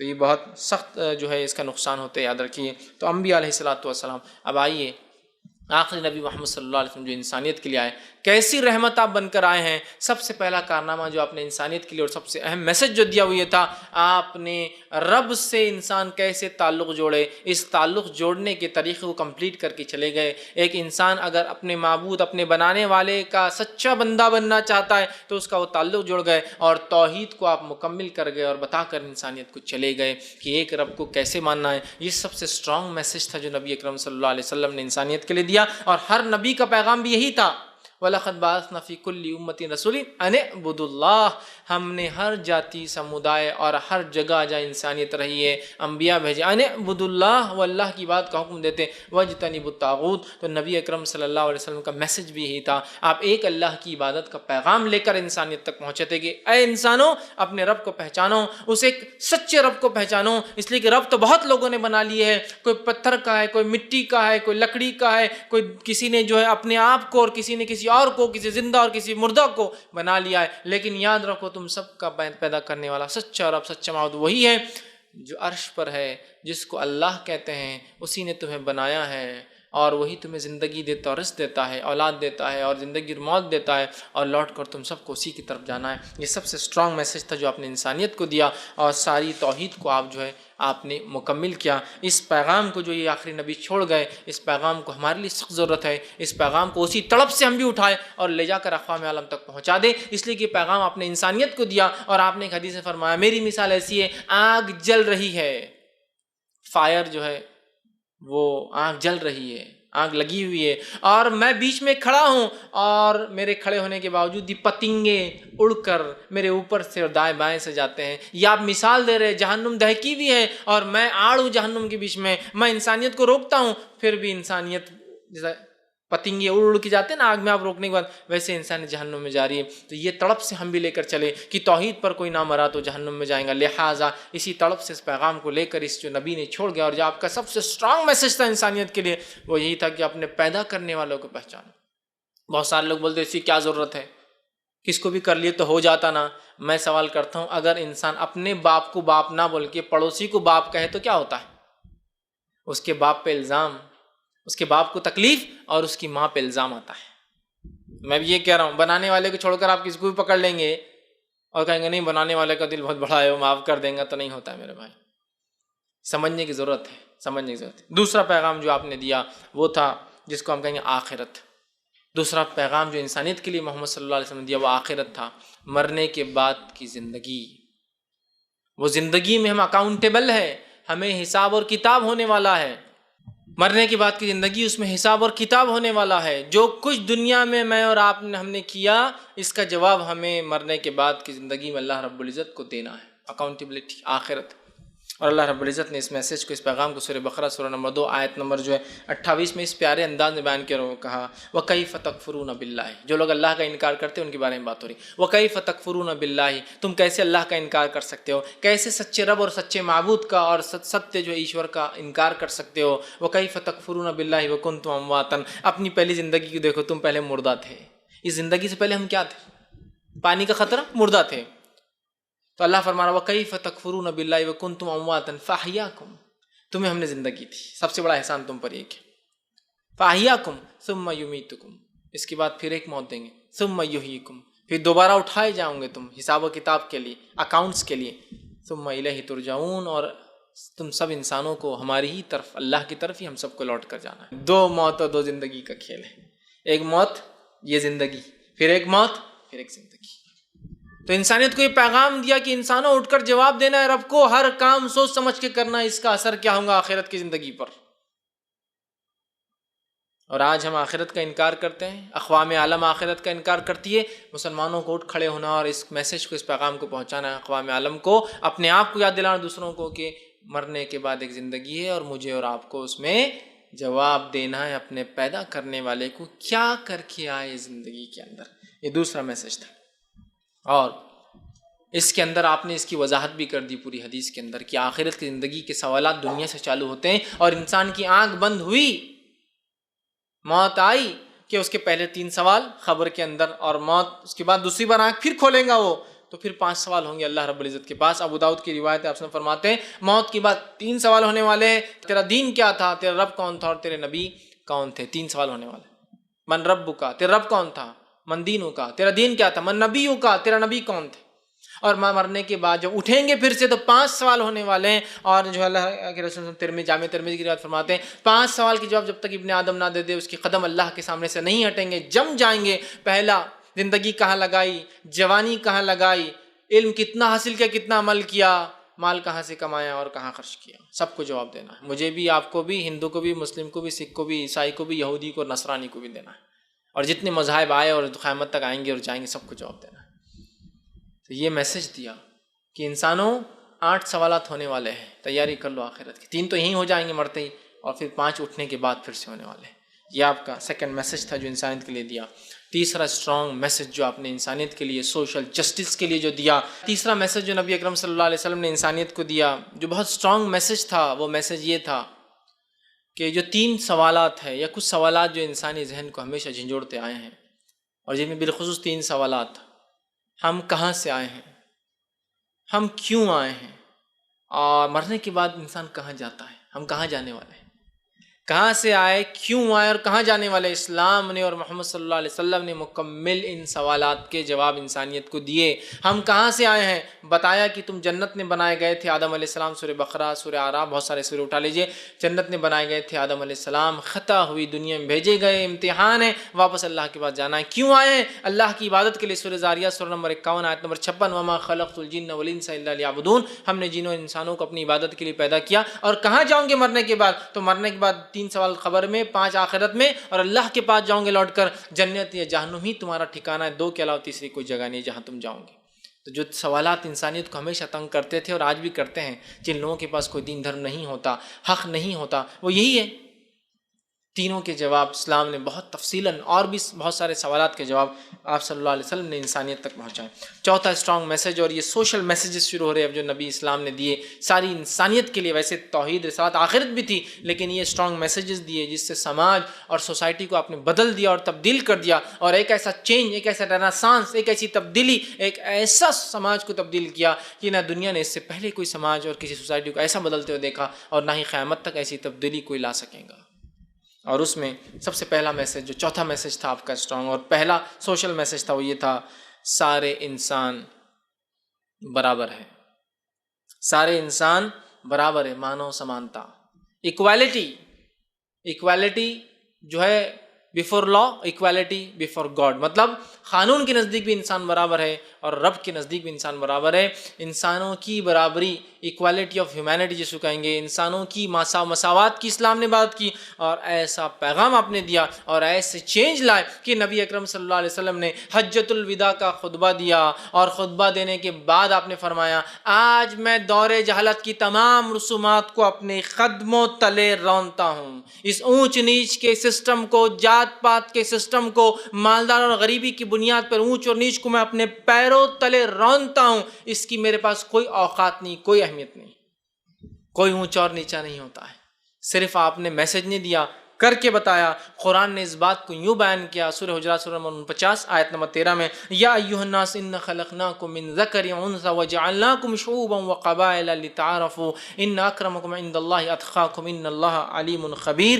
اے لوگو، ہم نے تمہیں ایک ماں اور ایک باپ اور ایک ماں سے پیدا کیا، اور تمہیں مختلف شعبے اور کنبے اور قبیلے اور جو ہے الگ الگ جو ہے خاندانوں میں بانٹ دیا۔ کیوں؟ لتعارفوا، تاکہ ایک دوسرے کو پہچان سکو، میں فلاں ہوں میں فلاں ہوں، اس لیے نہیں کہ ایک دوسرے سے اونچ اور نیچ کر سکو، پہچان سکو۔ اللہ کے نزدیک سب سے بہترین انسان وہ ہے اتقاکم، جو اس سے سب سے زیادہ ڈرتا اور نیک کام کرتا ہو، اور اللہ تعالیٰ تمام چیزوں کو جاننے والا ہے۔ دیکھ رہے ہیں آپ، اور نبی اکرم صلی اللہ علیہ وسلم نے اس کو، نبی اکرم صلی اللہ علیہ وسلم نے اس بات کو عمل بھی کر کے دکھایا، عمل بھی کر کے دکھایا۔ آئیے آپ کی زندگی سے چند نمونے دیتا ہوں۔ نبی اکرم صلی اللہ علیہ وسلم نے، جو آپ کے خاص دوست تھے، جو نسلاً غلام تھے، رہنے والے جو حبش کے تھے، دکھنے میں کالے تھے جیسے حبشی لوگ ہوتے ہیں، آپ صلی اللہ علیہ وسلم کی خاص دوست تھے، اور اذان کا جب حکم آیا تو پہلی بار آپ نے اسی اپنے دوست اور ساتھی کو اذان دینے کا حکم دیا، جن کو ہم بلال بن رباح کے نام سے جانتے تھے، جن کی نہ نسل کا پتہ تھا، نہ کوئی خاندان تھا، غلام تھے، خریدے اور بیچے جاتے تھے۔ آپ صلی اللہ علیہ وسلم جب انسانیت کی مساوات کی بات کی نا، تو آپ نے ان سے دوستی بھی کی، اور ان کو ایسے شرف حاصل ہوئے، لوگوں کو چونکہ اللہ کے نزدیک تو تقوی اصل تھا، ایسا شرف حاصل ہوا کہ آپ نے اذان دی، آپ نے نہ صرف کہا، آپ نے کر کے بتا اپنی زندگی میں کہ اونچ نیچ نہیں ہے۔ آپ نے اپنی ایک بہن کا نکاح جو ہے اپنے غلام سے کروایا، جن کا نام جو ہے زید بن حارثہ تھا، وہ آپ کی پھوپھی ذات بہن تھی، اس کا نکاح آپ نے زید بن حارثہ سے کرایا تھا۔ زید بن حارثہ ایک غلام تھے، غلام سے عرب کے قریش کے بنو ہاشم کی بیٹی کا نکاح کروایا، اور بتایا میں صرف کہتا نہیں ہوں، میں کر کے بتاتا ہوں کیا ہوتی ہے انسانی مساوات، ہیومن ایکوالٹی۔ لوگ آج انسان کالے اور گورے میں تمیز نہ کرے، قانون بنا بنا کر تھک گئے، اس لیے کہ انسانی مینٹالٹی تو نہیں بدلتی ہے نا۔ میں نے تو یہ بات جب بھی کہی تھی کہ جب براک اوباما کو پریزیڈنٹ بنایا گیا تھا تو پیپرز نے کیا ہائی لائٹ کیا تھا معلوم آپ کو؟ ایک بہت مشہور معروف پیپر نے کیا ہائی لائٹ کیا تھا؟ بہت بڑی ہیڈنگ تھی، بلیک ان وائٹ ہاؤس۔ کیا نیوز تھی؟ Black in white house. گویا یہ نیوز بتا رہی تھی دیکھو کتنا احسان کر دیا ہم نے کالوں پر کہ ان کو وائٹ ہاؤس تک بھی لے کے چلے گئے۔ سمجھ رہے آپ؟ انسانی ذہنیت نہیں بدلی، اگر اس کو بٹھایا بھی گیا پوزیشن پہ تو تمہارے ذہن آج بھی اتنے ہی گرے ہوئے ہیں۔ نبی اکرم صلی اللہ علیہ وسلم نے جب اونچ نیچ نہیں، سارے انسان برابر، یہ میسج، ایسا سوشل ریفارم اس پیغام نے لایا، ایک ایسی سماجی تبدیلی لائی کہ اس سماج میں تب سے لے کر آج تک اونچ نیچ کا تصور نہیں ہے۔ اور اس قوم میں سب سے کم، میں نہیں کہتا مسلمان اونچ نیچ نہیں مانتے ہیں، لیکن سب سے کم اگر کوئی قوم اونچ نیچ مانتی ہے دنیا میں تو مسلمان ہی ہے، سب سے کم۔ الحمدللہ ہے، بہت سارے ہیں نا ماننے والے، ہم فلاں ہے تو بہرحال ہے، وہ تو ختم نہیں ہونے والے، لیکن اس نبی کا پیغام یہ تھا اور عمل یہ تھا کہ آپ نے غلاموں سے دوستی کی، غلاموں کو عبادت کے لیے بلانے کے لیے سب سے لے جاتا ہے تو ان کو حکم دیا غلاموں سے اپنی خاندان کی لڑکیوں کے نکاح کر کے بتائے۔ اور روایت میں آتا ہے کوئی لونڈی اگر اس کو کوئی مسئلہ ہوتا، لونڈی غلام یہ بیچے اور خریدی جاتے اس زمانے میں، مسئلہ ہوتا تو نبی کے پاس آتی، پوچھتی کہاں ہے محمد صلی اللہ علیہ وسلم، اور جہاں چاہتی اپنے ساتھ لے جاتی کہ میرا یہ مسئلہ حل کر کے بتاؤ، اور اللہ کے رسول صاحب جہاں وہ چاہتی جاتے اور اس کا مسئلہ حل کر کے آتے۔ اگر کہا سارے برابر ہیں تو ساروں کو برابر حق دیا گیا ہے کہ اگر میرا بھائی آ کر کہے میرے خاندان کو تو میں جاؤں گا، یہ غلام بھی انسان ہے، اس کے ساتھ بھی مجھے جانا پڑے گا۔ آپ گئے اس کے ساتھ، اس نے جہاں چاہا آپ کو لے گئی اور جو چاہا اپنا کام کروا لیا نبی سے۔ یہ تھے نبی، یہ تھا ان کا پیغام۔ اسی طرح جو ہے پانچواں میسج آپ نے جو دیا وہ میسج تھا اسٹرانگ سوشل ریفارم کا، جو میسج تھا وہ یہ تھا کہ ایک دوسرے کی انسانوں عزت کرو، اس لیے کہ تم ایک ماں باپ کی جو ہے اولاد ہو۔ اور نبی اکرم صلی اللہ علیہ وسلم نے اس کو کر کے بتایا۔ حجۃ الوداع کے اس خطبے کو یاد کی، اس میں آپ نے کہا کوئی عرب کو کسی عجم پر کوئی فضیلت نہیں، کسی عجمی کو کسی عرب پر کوئی فضیلت نہیں، کسی کالے کو کسی گورے پر، کسی گورے کو کسی کالے پر، سوائے تقوی کے کوئی اونچ نیچ نہیں، کوئی اونچ نہیں۔ اور اے لوگوں، اپنی عورتوں کے ساتھ اچھا معاملہ کرنا، اچھا سلوک کرنا، غلاموں کے ساتھ اچھا معاملہ کرنا، یہ وصیتیں تھی آپ کی جو حجۃ الوداع کے خطبے میں آپ نے انسانیت کو دی۔ اس لیے کہ اس کے بعد تو پھر اتنا بڑا مجمع کبھی ملا ہی نہیں، آپ کی وفات ہوگی اگلے سال، انتقال کر گیا۔ تو یہ میسج تھا آپ نے دیا، سوشل ریفارم اس نے لایا، تم ایک ماں باپ کی اولاد ہو، لہٰذا تم ایک ہو، تم میں اونچ نیچ ذات پات چھوٹا بڑا ہو ہی نہیں سکتا، اصل تقویٰ ہے۔ اور اس پیغام کو اللہ نے سورہ حجرات سورہ نمبر 49 آیت 13 میں دیا، یا ایھا الناس انا خلقناکم من ذکر و انثی، اے انسانوں ہم نے تم کو ایک باپ اور ایک ماں سے پیدا کیا، ایک ذکر اور ایک انث، ایک میل اور ایک فیمیل سے تم سب کو پیدا کیا، لہٰذا کاہے کی اونچ نیچ؟ پھر کیسے تم اونچ نیچ ہوتے ہو؟ جب آدم مٹی سے بنے ہیں اور تم اس کی اولاد ہو تو پھر اونچ نیچ کیسی ہو سکتی ہے کسی میں؟ ایک ماں باپ کے بچوں میں کیا اونچ نیچ ہو سکتی ہے؟ نہیں۔ تو ہم بھی سب ایک ماں باپ کے، تو یہ آپ کا اسٹرانگ میسج تھا۔ اس نے سارے عرب کو اور ساری انسانیت کو زمانے کے جھنجھوڑ دیا، جو ذات پات کے نظام میں تب بھی بٹی تھی اور آج بھی جس نے اسلام نہیں قبول کیا آج ہی بٹے ہوئے ذات پات کے نظام میں۔ اسلام کہتا ہے لوگ اعمال سے، کرم سے اونچے نیچے ہوتے ہیں، پیدائش برتھ سے، جنم سے نہیں ہوتے ہیں۔ بہرحال ایک میسج دیا، چھٹا پیغام جو انسانیت کو آپ نے دیا، انسانی زندگی کی اہمیت بتائی۔ آج نعوذ باللہ نبی اکرم صلی اللہ علیہ وسلم پر الزام ہے، نعوذ باللہ آتنکوادی تھے، نعوذ باللہ. کوئی آپ کی پگڑی میں بم رکھ کر بنا رہا ہے اور بتا رہا ہے کہ ایسے تھے, کوئی بتا رہا ہے کہ چلتے پھرتے بس لوگوں کو قتل کر دیا کرتے تھے. آئیے یہ نبی رحمت کیسے تھے انسانیت کے لیے. اللہ رب العزت نے جو کلام ان پر اتارا, جو وحی بھیجی, قرآن میں سورہ مائدہ سورہ نمبر 5 آیت نمبر 32 میں اللہ نے فرمایا اور کہا, اللہ رب العزت فرماتا ہے اور کہتا ہے من قتل نفس بغیر نفس او فساد فی الارض فکانما قتل الناس جميعا. اتنی انسانی زندگی کو اہمیت اسلام نے دی کہ کہا جس کسی نے ایک انسان کی جان لے لی, چاہے مسلم ہو چاہے غیر مسلم ہو, ایک انسان کی جان لے لی, چاہے مارنے والا مسلم غیر مسلم ہو یا مرنے والا مسلم یا غیر مسلم ہو, اس کا گناہ ایسا ہے کہ اس نے ساری انسانیت کو قتل کیا. یہ اتنا اسٹرانگ میسج دیا کہ ایک انسان کا قتل انسانیت کا قتل ہے. اور یہ میسج تو بہت سارے اور بھی مذہبوں نے دیا ہے, اتنا اسٹرانگ نہیں لیکن دیا ہے. اسلام اس سے بھی آگے بڑھا اور کہا ومن احیاھا, جس نے ایک انسان کی جان بچا لی, فکانما احیا الناس جميعا, اس کی مثال, اس کا ثواب ایسا ایسا ساری انسانیت کو زندگی دی. یہ میسج تھا آپ کا. اور آپ پر الزام لگایا جا رہا ہے آپ نبی زحمت ہے, آپ جو ہے لوگوں کا قتل کرتے ہیں. یہاں آپ نے جو پیغام لایا کتاب کی شکل میں, کتاب کہتی ہے ایک کا خون ساری انسانیت کا خون, ایک کو زندگی دینا ساری انسانیت کو بچانے کا پنیہ اور ثواب ملنے والا ہے. وہ نبی کیسے قتل کی اجازت دیں گا؟ ایک عورت آپ کے پاس لائی جاتی ہے, اس کو کیپٹل پنشمنٹ سزائے موت سنائی جاتی ہے, اس لیے کہ اس نے ایک بہت بڑا سنگین جرم کیا تھا جس کی وجہ سے اس کو یہ سزا تھی. اسے جب لایا جاتا ہے تو بتایا جاتا ہے, سزا سنائی جاتی ہے, بتایا جاتا ہے کہ حاملہ ہے, پریگننٹ ہے, تو آپ کہتے پھر تو اس کو مارا نہیں جا سکتا, اس لیے کہ قصور اس بچے کا نہیں ہے نا, اس عورت کا. لہٰذا بچے کے پیدا ہونے کے بعد آنا, وہ پیدائش کے بعد آ کر کہتی ہے مجھے سزا دے دیجئے. آپ کہتے ابھی تجھ پر بچہ ڈیپینڈ ہے, دودھ پیتا ہے, جب دودھ چھوٹ جائے تو آنا. وہ عورت کو پھر لایا گیا, بچہ دودھ پینا چھوڑ چکا تھا, وہ کچھ کھا رہا تھا, پھر اس عورت کو سزا دی گئی. تو جو ابھی پیدا ہی نہیں ہوا, یہ نبی اس کی فکر کرتے ہیں اور لوگ اس پر الزام لگا رہے ہیں کہ انسانیت کی قتل کا حکم دیتا تھا. پیدا نہیں ہوا اس کا حکم دے رہے ہیں. ایک شخص نبی کی موجودگی میں, نبی کی ایک طرح سے حکومت میں, مدینہ اسلامک سٹیٹ بن چکا تھا. اسلامک سٹیٹ میں وہ کہتا ہے جنگ بدر کے بعد کہ اے نبی انصاف کیجئے مال غنیمت کی تقسیم میں. عمر ابن خطاب اٹھتے اور کہتے ہیں نبی اس کی گردن اڑا دیتا ہوں, یہ کیسے بولتا ہے کہ مال غنیمت میں کیا نبی ناانصافی کریں؟ اللہ کے رسول نے کہا کیا تم مجھ سے ناانصافی کی امید کرتے ہو تو انصاف کون کریں گا؟ وہ شخص چلا جاتا ہے تکبر میں پلٹ کے. عمر ابن خطاب کہتے ہیں اس کی گردن میں مار دیتا ہوں. آپ سن کہتے ہیں اے عمر جانے دو اس شخص کو, اس لیے کہ بعد والے لوگ کہیں گے محمد تو اپنے ہی ساتھیوں کو قتل کرتا تھا, چھوڑ دو اسے. لیکن اس کی نسل میں ایسے لوگ آئیں گے, ایسے لوگ آئیں گے. نبیوں کو جو ہے ظاہر سی بات ہے علم غیب اللہ دیتا ہے. ایسے لوگ آئیں گے جو اسلام سے ایسے نکلیں گے جیسا تیر کمان سے نکلتا ہے, اور اسی کی نسل خوارج جو پہلا فرقہ اسلام سے نکلا اسی کی اولاد سے تھی. آپ کو پتا ہے اللہ نے بتا دیا اس کی نسل سے خوارج نکلیں گے, اس کے بعد بھی وہ نبی اس کو نہ قتل کرنے کا حکم دیتا ہے. اس سے بڑی کوئی مثال ہو سکتی ہے؟ وہاں نبی ہے, ذمہ دار ہے, اسلامک سٹیٹ حکومت قائم ہو چکی ہے, اور ایک شخص کو کہتے ہیں معاف کر دو اس کو, حالانکہ پتہ ہے اس کے نسل سے ایسے لوگ آنے والے ہیں. اس سے بڑا دریا دل انسان کوئی ہو ہی نہیں سکتا, اس سے بڑا دریا دل انسان کوئی ہو ہی نہیں سکتا.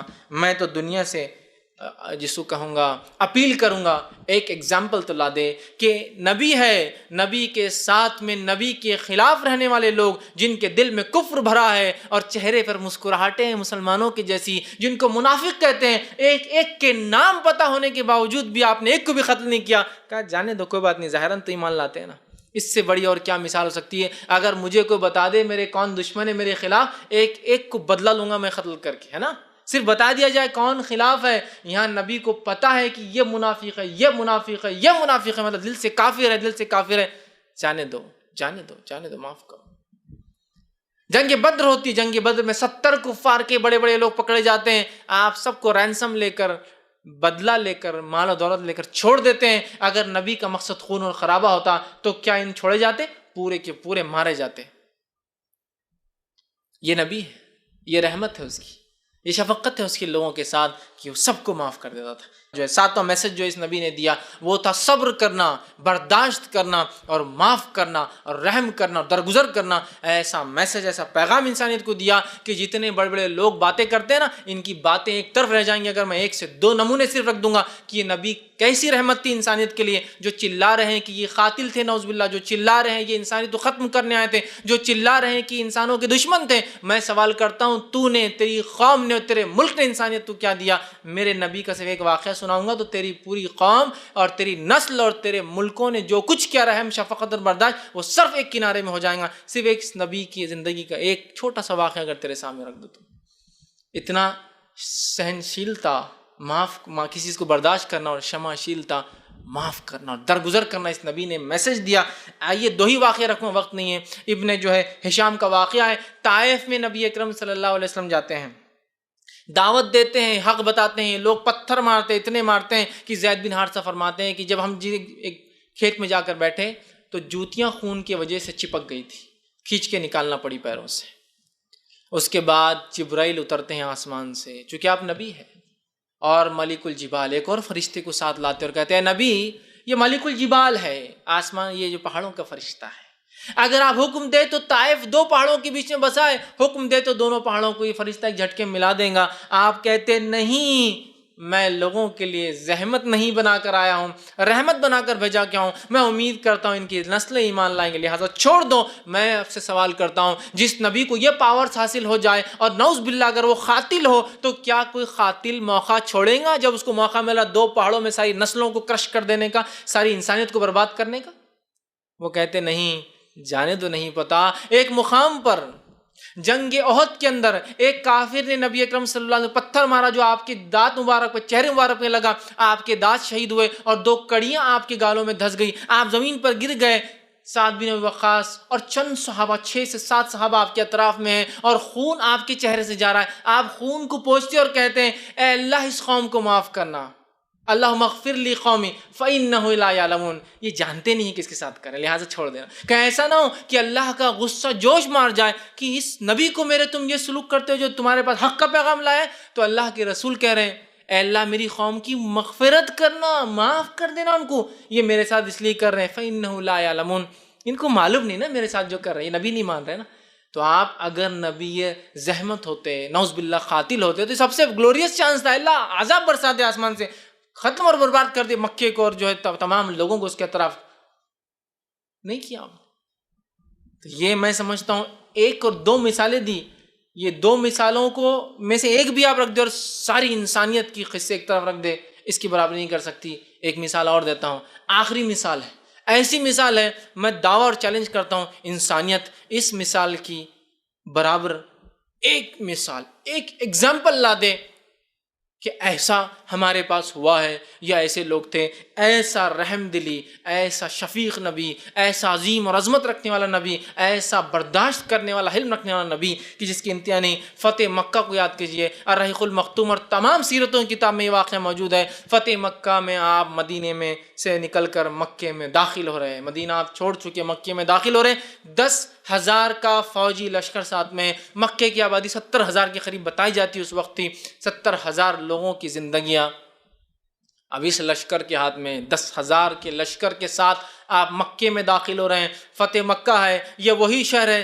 جو شہر میں جو نبی پیدا ہوئے تھے، اس شہر سے آپ کو نکالا گیا، آپ رسوا ہو کر اس شہر سے نکلے، حالانکہ اس شہر سے آپ کو اتنی سخت محبت تھی کہ جب آپ مکہ میں تھے اور بیت المقدس کی طرف قبلہ تھا تو آپ کعبے کے اس طرف کھڑے ہوتے اور کعبے کو بیچ میں لے کے بیت المقدس کو فیس کرتے نماز کے اندر، تاکہ جو کعبے سے آپ کی محبت تھی وہ ظاہر ہوتی تھی۔ لیکن جب آپ مدینہ گئے تو کعبہ پیچھے چھوٹ گیا، مدینے سے جو ہے بیت المقدس اس سائیڈ تھا، کعبہ پیچھے آتا تھا، آپ نماز میں بار بار آسمان کی طرف دیکھتے تھے کہ شاید اللہ میری دعا سن لے اور کعبے کو واپس قبلہ بنا دے۔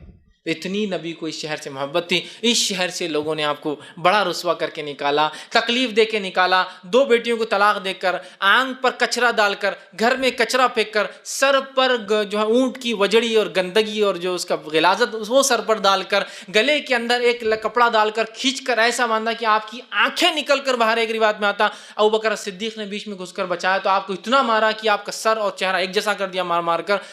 تو وہ نبی جس کو اتنی تکلیف اذیتیں دی گئی، جس کے ساتھیوں کو جو ہے اونٹ سے باندھ کر 2 ٹکڑے کر دیا گیا، کسی کو جو ہے شرمگاہ میں جو ہے نیزہ ڈال کے مار دیا گیا، کسی کو آنکھ پر لٹا کے مارا گیا، یہ وہی بستی ہے جس سے اس ظلم، اس ستم کی بنیاد پر وہ نبی اپنے ساتھیوں کے ساتھ مجبور ہو گیا کہ وہ شہر چھوڑ کر مدینہ جائے۔ لیکن 10 سال بعد وہی نبی اور وہی ساتھی جو ظلم کے تحت دبے تھے، آج ایک کانکرر کی حیثیت سے، آج ایک فاتح کی حیثیت سے، آج ایک ونر کی حیثیت سے اس شہر میں داخل ہو رہے ہیں۔ اندازہ لگائیے تاریخ میں ایک بھی ایسا واقعہ موجود نہیں ہے جہاں کوئی رومی فوج، کوئی جو فارسی فوج، کوئی چینی فوج، کوئی منگولی فوج، کوئی جاپانی فوج، کوئی امریکہ کے چاہے ریڈ انڈینس ہو یا نیٹیوز ہو، کوئی بھی ہو، کوئی فوج ہو جس کو کہیں سے ذلیل اور رسوا کر کے نکالا گیا ہو، اب اس شہر میں واپس وہ داخل ہو رہے اور انہوں نے کسی کو قتل نہ کیا ہو، یہاں نبی رحمت داخل ہوتے ہیں اور مکے والوں سے پوچھتے ہیں کیا امید کرتے ہو؟ عربوں کا سسٹم بتا دیتا ہوں کیا تھا۔ عرب جب اپنے قبیلے سے بدلہ لیتے اور جو قبیلہ حاوی اور فاتو ہوتا، کانکرر ہوتا، وہ قبیلہ کیا کرتا؟ سارے مردوں کو ذبح کر دیا جاتا، ذبح، ساری عورتوں کو یا تو لونڈی بنا لیا جاتا استعمال کی چیز، یا بیچ دیا جاتا، بچوں کو غلام بنا کے فروخت کر دیتے۔ یہ تھا عربوں کا طریقہ۔ سارے لوگ امید کر رہے ہیں کہ اب یہی طریقے کو محمد عربی بھی شاید فالو کریں گے۔ آپ صلی اللہ علیہ وسلم کانکرر کی حیثیت سے 10,000 کا لشکر آپ کے ساتھ داخل ہوتے ہیں اور اعلان کرتے ہیں، پوچھتے کیا امید کرتے ہو آج تم مجھ سے؟ لوگ کہتے ہیں آپ سے وہی امید کرتے ہیں جو یوسف کے بھائیوں نے یوسف سے کی تھی، معافی بس۔ آپ سے ہم کہتے ہیں جو ابو سفیان کے گھر میں ہیں وہ امن میں ہیں، جو کعبے میں ہیں امن میں ہیں، جو اپنے گھروں کے دروازوں کے پیچھے ہے وہ امن میں ہیں، اور ایک قتل بھی نہیں ہوتا ہے۔ میں چیلنج کرتا ہوں انسانیت کو، ایک ایگزامپل ایسی برداشت کی جس شہر سے جس شخص کو ادنا انسان کیسا نکالا گیا، آج اس شہر میں ایک فاتو اور کانکرر کی حیثیت سے واپس آتا ہے اور ساروں کو معاف کرتا ہے، جس نے چچا کو قتل کیا، جس نے اس کے رشتہ داروں کو قتل کیا، اور جس نے اس کو تکلیف اور اذیتیں دی، اس کی بیٹیوں کو طلاقیں دی اور اس کے ساتھیوں کو مختلف اندازوں سے قتل کیا، کہتا ہے سب کو معاف کر دیا، آج سب کو معاف کر دیا۔ ارے یونانی، رومی، فارسی، چینی، منگولی، اسپینی، فرینچ، اور اس کے بعد وائکنگز، یا آپ کے انگلینڈ یا اسکاٹ لینڈ، آئرلینڈ، میں مثالیں دے سکتا ہوں۔ چھوٹی چھوٹی جنگوں میں جب یہ جیتتے تھے نا تو انسان تو دور کی بات ہے، گدھے اور کتوں کو بھی ٹکڑے کر کے مار دیتے تھے زندہ رہنے۔ پوری کی پوری انسانیت اور نسل جتنے چیزیں سانس لیتی ہے نا اس کو برباد کر دیتے تھے۔ اور آج کی موجودہ بائبل کے مطابق بھی جب بہت سارے بائبل کہہ رہی ہے، معاف کرنا میں ان نبیوں کے بارے میں ایسا نہیں کہتا ہوں، لیکن بائبل کے مطابق جب موسیٰ علیہ السلام ایک قوم میں گھسے اور جتنی قوموں پہ انہوں نے حملہ کیا، ان کے مطابق ہر سانس لینے والی چیز کے ٹکڑے کر دیے گئے، ہر سانس لینے والی چیز کی، یہاں تک کہ گدھے اور کتے بھی ٹکڑے کر دیے گئے۔ گدھے اور کتے کیا کرتے ہیں؟ ٹکڑے کر دیے جاتے تھے۔ اس دور میں اس نبی نے ایک مثال دی رہتی دنیا تک۔ آج بہت لوگ ہیں نا امن کے علم بردار، دنیا میں امن قائم کرتے ہیں، لاکھوں اور کروڑوں لوگوں کو مار کے وہ کہہ رہے ہیں امن قائم کرتے ہیں۔ ایک زمین پر گھس کر 30 لاکھ لوگوں کو مار دیا 10 سال کے اندر عراق میں، اور کہہ رہے ہیں ہم امن قائم کرتے ہیں۔ اگر تم واقعی میں امن قائم کرنے والے ہو تو یہ نبی ہے جس کو شہر سے نکالا گیا، اپنے شہر اور اپنی زمین کو واپس لے رہا ہے لوگوں سے، کسی دوسرے کی یا کسی دوسرے کے باپ کی زمین پہ قبضہ نہیں کر رہے ہیں، اپنی زمین واپس لے رہے جس سے اسے نکالا گیا۔ تو یہ نرمی ہے اور یہ سلوک ہے، ایک مارا نہیں جاتا۔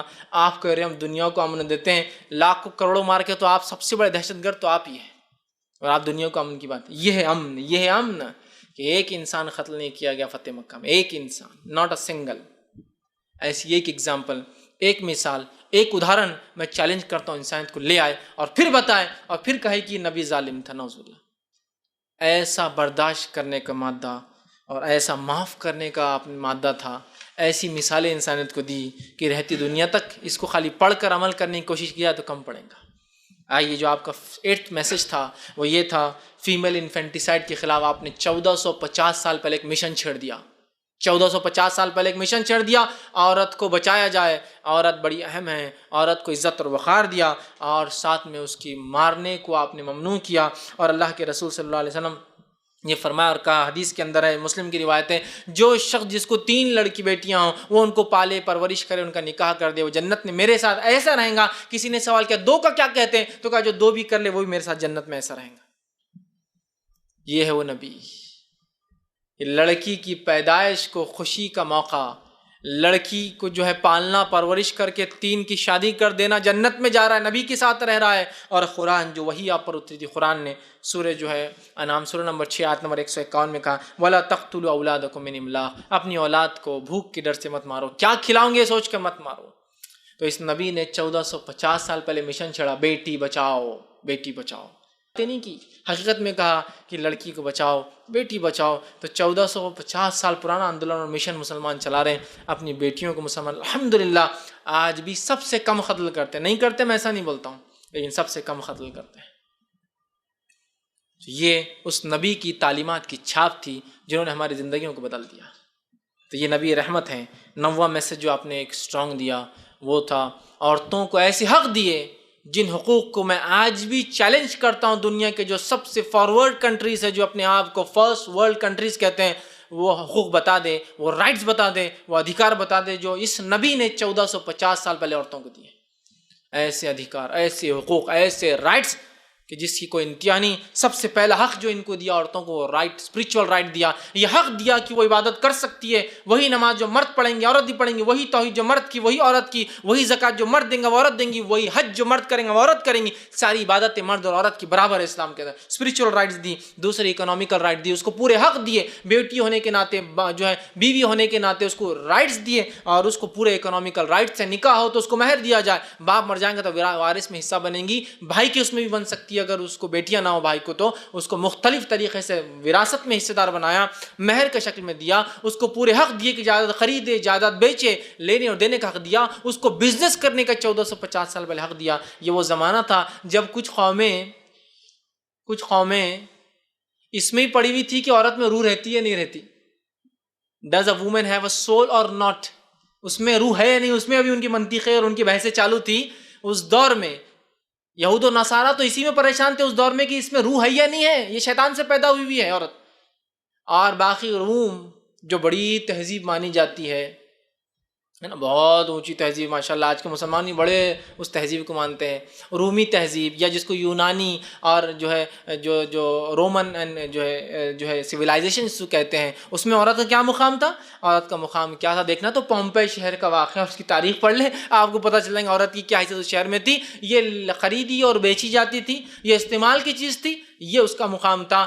Economical right, social right, social justice in کو دی. بیوی ہے تو یہ حق، بیٹی ہے تو یہ حق، ماں ہے تو یہ حق. ماں ہے تو پیروں کے نیچے جنت ہے، بیوی ہے تو شوہر کا کیریکٹر ویریفیکیشن سی وی وہ دیں گی کیسا آدمی ہے نہیں ہے. اور اگر بیٹی ہے تو 3 ہے یا 2 ہے، پال لے پرورش کرے تو جنت چلا جائیں گا. یہ سوشل رائٹس ان کو سماجی دیے. ایجوکیشنل رائٹس ان کو دیے. ان کو حق ہے طلب العلم فریضۃ علی کل مسلم و مسلمۃ، کہ علم کا حاصل کرنا ہر مسلمان مرد اور عورت پر فرض ہے. تم کیا دو گے عورتوں کو ادھیکار؟ ہم نے ہم تم کو سکھائیں گے عورتوں کے حق کیا ہوتے ہیں. یہ نبی سکھائیں گے، اس پہ تم الزام لگا رہے ہیں. اور یہ ساری انسانیت کے لیے ایک دعویٰ ہے. بتا دو تم میں کوئی ایک لیڈر پولیٹیکل، سوشل، کوئی ریفارمز بتا جس نے ایک بھی ایسا حق دیا ہو جس کی چھاپ 1450 سال تک آج بھی ویسی ہو جیسی ڈے 1 پر تھی، آج بھی ویسی ہو. بتا دو کوئی ایک چھاپ.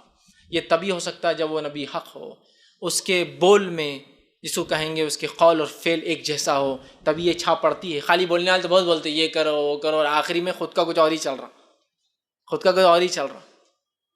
یہ وہ نبی ہے جس نے بتایا بھی کر کے قانونی حق دیا، ایسے قانونی حق کہ عورتوں کو جب حاصل نہیں تھی، عورت کو استعمال کی چیز جس زمانے میں مانا جاتا تھا، اسلام نے ایسے قانونی حق دیے جس کی کوئی انتہا نہیں. مصری فلسفہ، مصری جو سویلائزیشن تھی، ان کے اندر یہ تھا کہ اگر عورت کوئی آدمی قتل کرتا ہے تو اس کے بدلے اس کی عورت مار دی جاتی تھی. کیا بولتے میرے بدلے مار دیتے تھے اس کو. یہ تو عورت کا مقام تھا. اسلام نے ایسے حق دیے کہ عورت کے بدلے عورت، مرد کے بدلے مرد، جس نے خون کیا اس کو سزا ملے گی. عورت کو استعمال کی کوئی رینسم تھوڑی ہے، بدلہ تھوڑی ہے، فدیہ تھوڑی ہے کہ تم دے دو اپنی بیوی کو اپنے بدلے. نہیں، جس نے کیا اس کو ملے گا. یہ حق اسلام نے دیے. اور پولیٹیکل رائٹس دیا. ایسے پولیٹیکل رائٹس کسی کو انتہا نہیں. عورت فوج میں جا سکتی ہے، دنیا کی فرسٹ ورلڈ کنٹریز. میں ٹھنگا بتاتا ہوں ان کو. 1973 میں امریکہ نے پہلی بار اجازت دی عورت آرمی میں پارٹ لے سکتی ہے. 1450 سال پہلے اس نبی نے ادھیکار، حق دے دیے کہ عورت وارس میں پارٹ لے سکتی ہے. یہ ادھیکار، یہ رائٹس دیے. کہاں ہے تمہارے پاس؟ بتاؤ نا. ایک کیا رائٹس دیے تم نے؟ جو عورتوں کو رائٹس دیے ملٹری میں آنے کے، اس کے بعد کیا ہوا؟ کتنوں کو اسٹرپ کیا گیا. اسٹرپ سمجھتے ہیں نا، ننگا کر دیا گیا، اسٹرپ کر کے پریڈ لی گئی. کتنوں پہ ریپ کر دیا گیا، کتنوں کا. عراق میں دیکھیے کتنی عورتوں کا ریپ کر دیا انہوں نے، خود ان کی ملٹری نے، ان کا، کوئی عراقیوں نے نہیں. بڑے ادھیکار کی رائٹس کی ہم سے بات کرتے. تمہارے پاس تو ہمت نہیں ہم سے آنکھ میں آنکھ ملا کر دیکھو. افسوس ہم لوگوں پر کہ ہم جو ہے بتا نہیں پا رہے ہیں ان لوگوں کو کہ یہ ہے نبی. جو شاطر، چالباز، جو کمینے ہیں ان کو چھوڑ دیجئے، وہ تو اپنی کمینگی جاری رکھیں گے. میں کہہ رہا ہوں معصوم لوگوں تک بھی ہم کہاں پیغام پہنچا رہے. یہ نبی نے کیا دیا انسان؟ یہ دیا اس نبی نے انسانیت کو. یہ تھے اس نے جو ان ادھیکار دیا.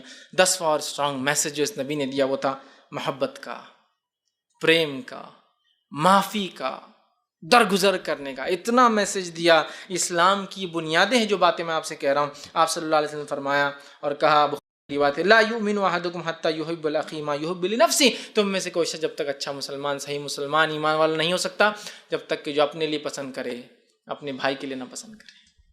کیا حق ہے، کیا محبت کا تقاضا ہے، اپنے لیے پسند کرو، بھائی کے لیے پسند۔ دوسری جگہ فرمایا اور کہا انما یرحم اللہ من عباد الرحمٰ، اللہ انہی لوگوں پر رحم کرتا ہے جو دوسروں پر رحم کرتے ہیں، ہے نا، رحم کی تعلیم دی گئی، دیا کی تعلیم دی گئی۔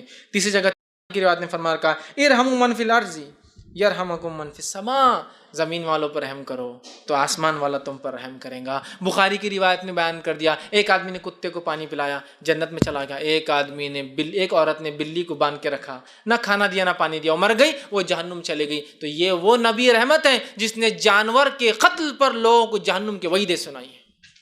اس سے بڑا کوئی رحم والا نبی نہیں ہو سکتا، اس سے بڑی کوئی شخصیت نہیں ہو سکتی دنیا میں جو جانوروں کے مارنے پر جہنم کی وعید دیتے۔ لاؤ جانوروں اینیمل رائٹس کی جتنے لوگ بات کرتے ہیں، ایک حق بتا دو تمہیں کہ تمہارے اینیمل رائٹس کو مارے تو یہ ہے، یہ نبی تو کہہ رہا جانور کو بلا وجہ مارنے والا جہنم میں جائے گا۔ لعنت کیا آپ نے جو جانور کے چہرے پر مارتا ہے، جانور کے چہرے کی بات کر رہا ہوں میں، انسانی چہروں کی بات نہیں کر رہا ہوں۔ آپ نے حدیث میں فرمایا لعنت ہے ان لوگوں پر جو جانور کے چہروں پر مارے، لعنت ہے ان لوگوں پر جو زندہ پرندوں پر تیر اندازی کرے، ٹارگٹ پریکٹس کرے۔ تو ہم کو سکھاؤں گے، تو ہم کو بتاؤں گے، یا اس نبی کو تم کہوں گے یہ زحمت ہے؟ تم نے کیا دیا انسانیت کو؟ میں تو یہ سوال کرتا ہوں، یہ ہمارے نبی نے دیا، تم نے کیا دیا وہ بتاؤ۔ چلو چھوڑو اب سب، نبی ہے نہیں ہے، تم بتاؤ تم نے کیا دیا اور ہم نے کیا دیا انسانیت کو۔ منہ کھولنے کی ضرورت ہے، بات کرنے کی ضرورت ہے، یہ منہ میں من من من من نہیں چلنے والا۔ یہ ہم خود وجہ بنتے ہیں ہمارے نبی کی بے عزتی کی۔ کئی بار ہم کو شرم آ رہی، کسی کو شرم آ رہی، کسی کو علم نہیں ہے، اللہ نے عقل دے دی، سہولت دے دی، سیکھنا نہیں ہے نا، ہم کو بولنا نہیں ہے نا، بولو فیض بھائی تم چلو نا بولنے کے لیے، ان کو نہیں بولنا ہے، سب کو بولنا ہے، ہر کسی کو اپنے نبی کے دفاع میں کھڑا ہونا ہے۔ میرے کو کلیریفیکیشن کی ضرورت ہے، میرا منہ ہی نہیں کھلتا۔ میری ماں بہن کو کوئی گالی دے تو میں تو کچھ بھی کر دوں گا اس کے لیے، لیکن میں نبی کو کوئی کچھ کر دے زیادہ کوئی میرے کو فرق نہیں پڑتا۔ آپ اس بات کو سمجھیے، اس بات کو سمجھیے، یہ نبی کیسی رحمت تھے کہ جب ساری انسانیت سو رہی تھی، ساری انسانیت جو اپنی فکر کرتی تھی، یہ نبی نے اس امت کی فکر کی تب بھی، اور ایک دعا اپنی اٹھا کر رکھی آخرت کے لیے بھی کہ میں امت کے لیے کروں۔ حالانکہ آپ کو اختیار تھا، چاہے تو اپنے نفس کے لیے دعا کر سکتے تھے۔ وہ نبی امت کی سوچ رہا، اور امت کا مزاج دیکھیے آج کیا ہو چکا ہے اس نبی کا۔ ہاں خالی اب جلوس رکھ کے بلا ہم کو، جی پھر بتائیں گے ہم کیا ہے، بس باقی کیا دوسرے دن کی فجر تھوڑی پریکٹس کی تھوڑی بات ہو رہی ہے، پریکٹیکل کی تھوڑی بات ہے، تھیوریٹیکل بات چیک کرو نا، جوش دلاؤ، جذبہ دلاؤ، یہ کرو وہ کرو، گھر آگ لگانے کا لگا دیں گے، گاڑیاں جلا دیں گے، لیکن مثبت کام کرو، کسی گاڑی دلاؤ، ایک لنگڑے اور معذور، بہت مشکل ہوگی، اپنے کبھی مانگی نہیں نا کس سے، تو خود کے جیب سے دلاؤ، تو چندہ جمع کو دوسروں کے لیے کر سکتا نا انسان۔ نبی نے اپنی ذات کے لیے کبھی نہیں مانگا، لیکن امت کے لیے آپ نے اپنی جھولی پھیلا دی۔ امت کے لیے کہاں ہوتا ہے ہم سے؟ تو گاڑی جلانا تو ہو جائیں گے، گاڑی دلوانے کے بعد کیجیے کبھی کسی سے۔ کنسٹرکٹیو ورک مت بولیے ہم کو، ڈسٹرکٹیو ورک بولیے، جوش دلائیے، ہم سب کچھ کرنے کو تیار۔ اور یہ جوش کا اثر بھی کتنا رہتا ہے معلوم ہے آپ کو؟ اللہ اس چیز کے بارے میں گواہ ہے، ایسے لیڈروں کے اور ایسے جوش میں نے بہت دیکھے اپنی زندگی کے اندر، بہت دیکھے ہیں۔ ایک مرتبہ ایک مسجد کو شہید کر دیا گیا تھا، ہم بھی چلے گئے، اس کی شہید ہو گئے، کالج سے نکلے، بسیں بھر کے گئی، شہادت کے مقام پہ گئے، ٹھیک ہے، تو جتنے لوگ بسوں میں گئے اس میں آدھے نہیں نماز پڑھے خالی، اور وہیں ہم کو تھوڑا سا ہو رہا تھا، کانٹرڈکشن دکھ رہا تھا، مسجد کے تحفظ کے لیے اور مسجد نماز ہی نہیں پڑھ رہے۔ چلو جیسے تیسے، چلو بھائی کو وجہ ہوں گی، جو بھی ایکس وائی زیڈ، جوش آ گیا، جذبہ آ گیا، وہاں ایک ٹوٹی پھوٹی گاڑی تھی، پتہ نہیں کس کی گاڑی تھی، اللہ کو معلوم، اس گاڑی پہ پورا جوش جذبہ نکل رہا، کوئی پیٹرول ڈال کے جلا رہا، کوئی یہ کر رہا، اور یہ ہو رہا اور وہ ہو رہا، اور بسوں میں واپس پولیس آ گئی اور پتھراؤ کر دیے پولیس پر، پولیس چلے گئی دور دور، جنگل میں تھی مسجد، غیر آباد علاقے میں، بہرحال ٹوٹی تھی، شہید تو ہوئی تھی، لوگ بھر گئے۔ میں ان کے جوش کی حقیقت بتا رہا ہوں، یہ بھی آپ سمجھ لے۔ بس میں بیٹھنے کے بعد کیا پلاننگ، ہو میں بس اسٹینڈ سنبھال لیتا، تو ریلوے اسٹیشن سنبھال لے، تو یہ سنبھال لے، تو وہ سنبھال لے، اور ہم سے دیکھ رہے کیا بڑی بڑی باتیں ہو رہی، مطلب اب تو بہت زبردست بدلا، مسجد کا بدلہ لیا جا رہا ہو، اب نوجوان تھے، ہم کو لگ رہا اب کچھ ہوگا، تو یہ کر لے، تو وہ کر رہے۔ اللہ گواہ، اللہ کی قسم، جب بس آ کر پولیس اسکواڈ آ گیا تھا، بس آ کر بس اسٹینڈ پہ رکی، یہ سب سے زیادہ جوش دلانے والے ایسے خاموشی سے نکلے، کیا صاحب کیا چل رہا، پوٹے سمجھتے نہیں ہیں، بس اپنے کریں، اور پیچھے والے صرف دیکھ رہے، اتنے پھٹکے کا پیچھے والے، میں نے بھی کھایا تھا، جس کو نکل گیا وہ نکل گیا، جس نے سب کو لایا تھا جوش دلا کے، سب سے پہلے اللہ گواہ نکلا بس سے، کیا صاحب کیا چل رہا، چل، اور سب کو پھٹکے پڑے پیچھے، چونکہ جو نکل رہا تھا پولیس سب کو مار رہی تھی۔ سیکھ لیا اس دن ہم نے کہ لوگوں کا جوش کس حد تک رہتا ہے اور کیا چاہتے اور کیا منصوبے ہیں ان کی۔ ایک بڑا اہم میسج جو آپ صلی اللہ علیہ وسلم نے انسانیت کو دیا وہ یہ ہے کہ ضرورت پڑنے پر امن و امان قائم رکھنے کے لیے فورس کا استعمال بھی کیا جا سکتا ہے. سمجھ رہے آپ؟ امن و امان کو قائم رکھنے کے لیے فورس کا استعمال کیا جا سکتا ہے. دنیا کی حکومتیں جو امن و امان والی ہے ساری اس پر گواہ ہے. ہندوستان ایک امن و امان والا ملک ہے، لیکن اس کی اپنی ایک ملٹری اور اپنی ایک پولیس فورس، اپنی ایک نیوی اور اپنی ایک ایئر فورس ہے. کیوں؟ اس لیے کہ اب ملک جانتا ہے امن قائم ہونے کے بعد امن سٹیبل رہے، امن باقی رہے، پیس اسٹیبلش رہے، اس کے لیے فورس کا یوز کرنا ضروری ہوتا ہے.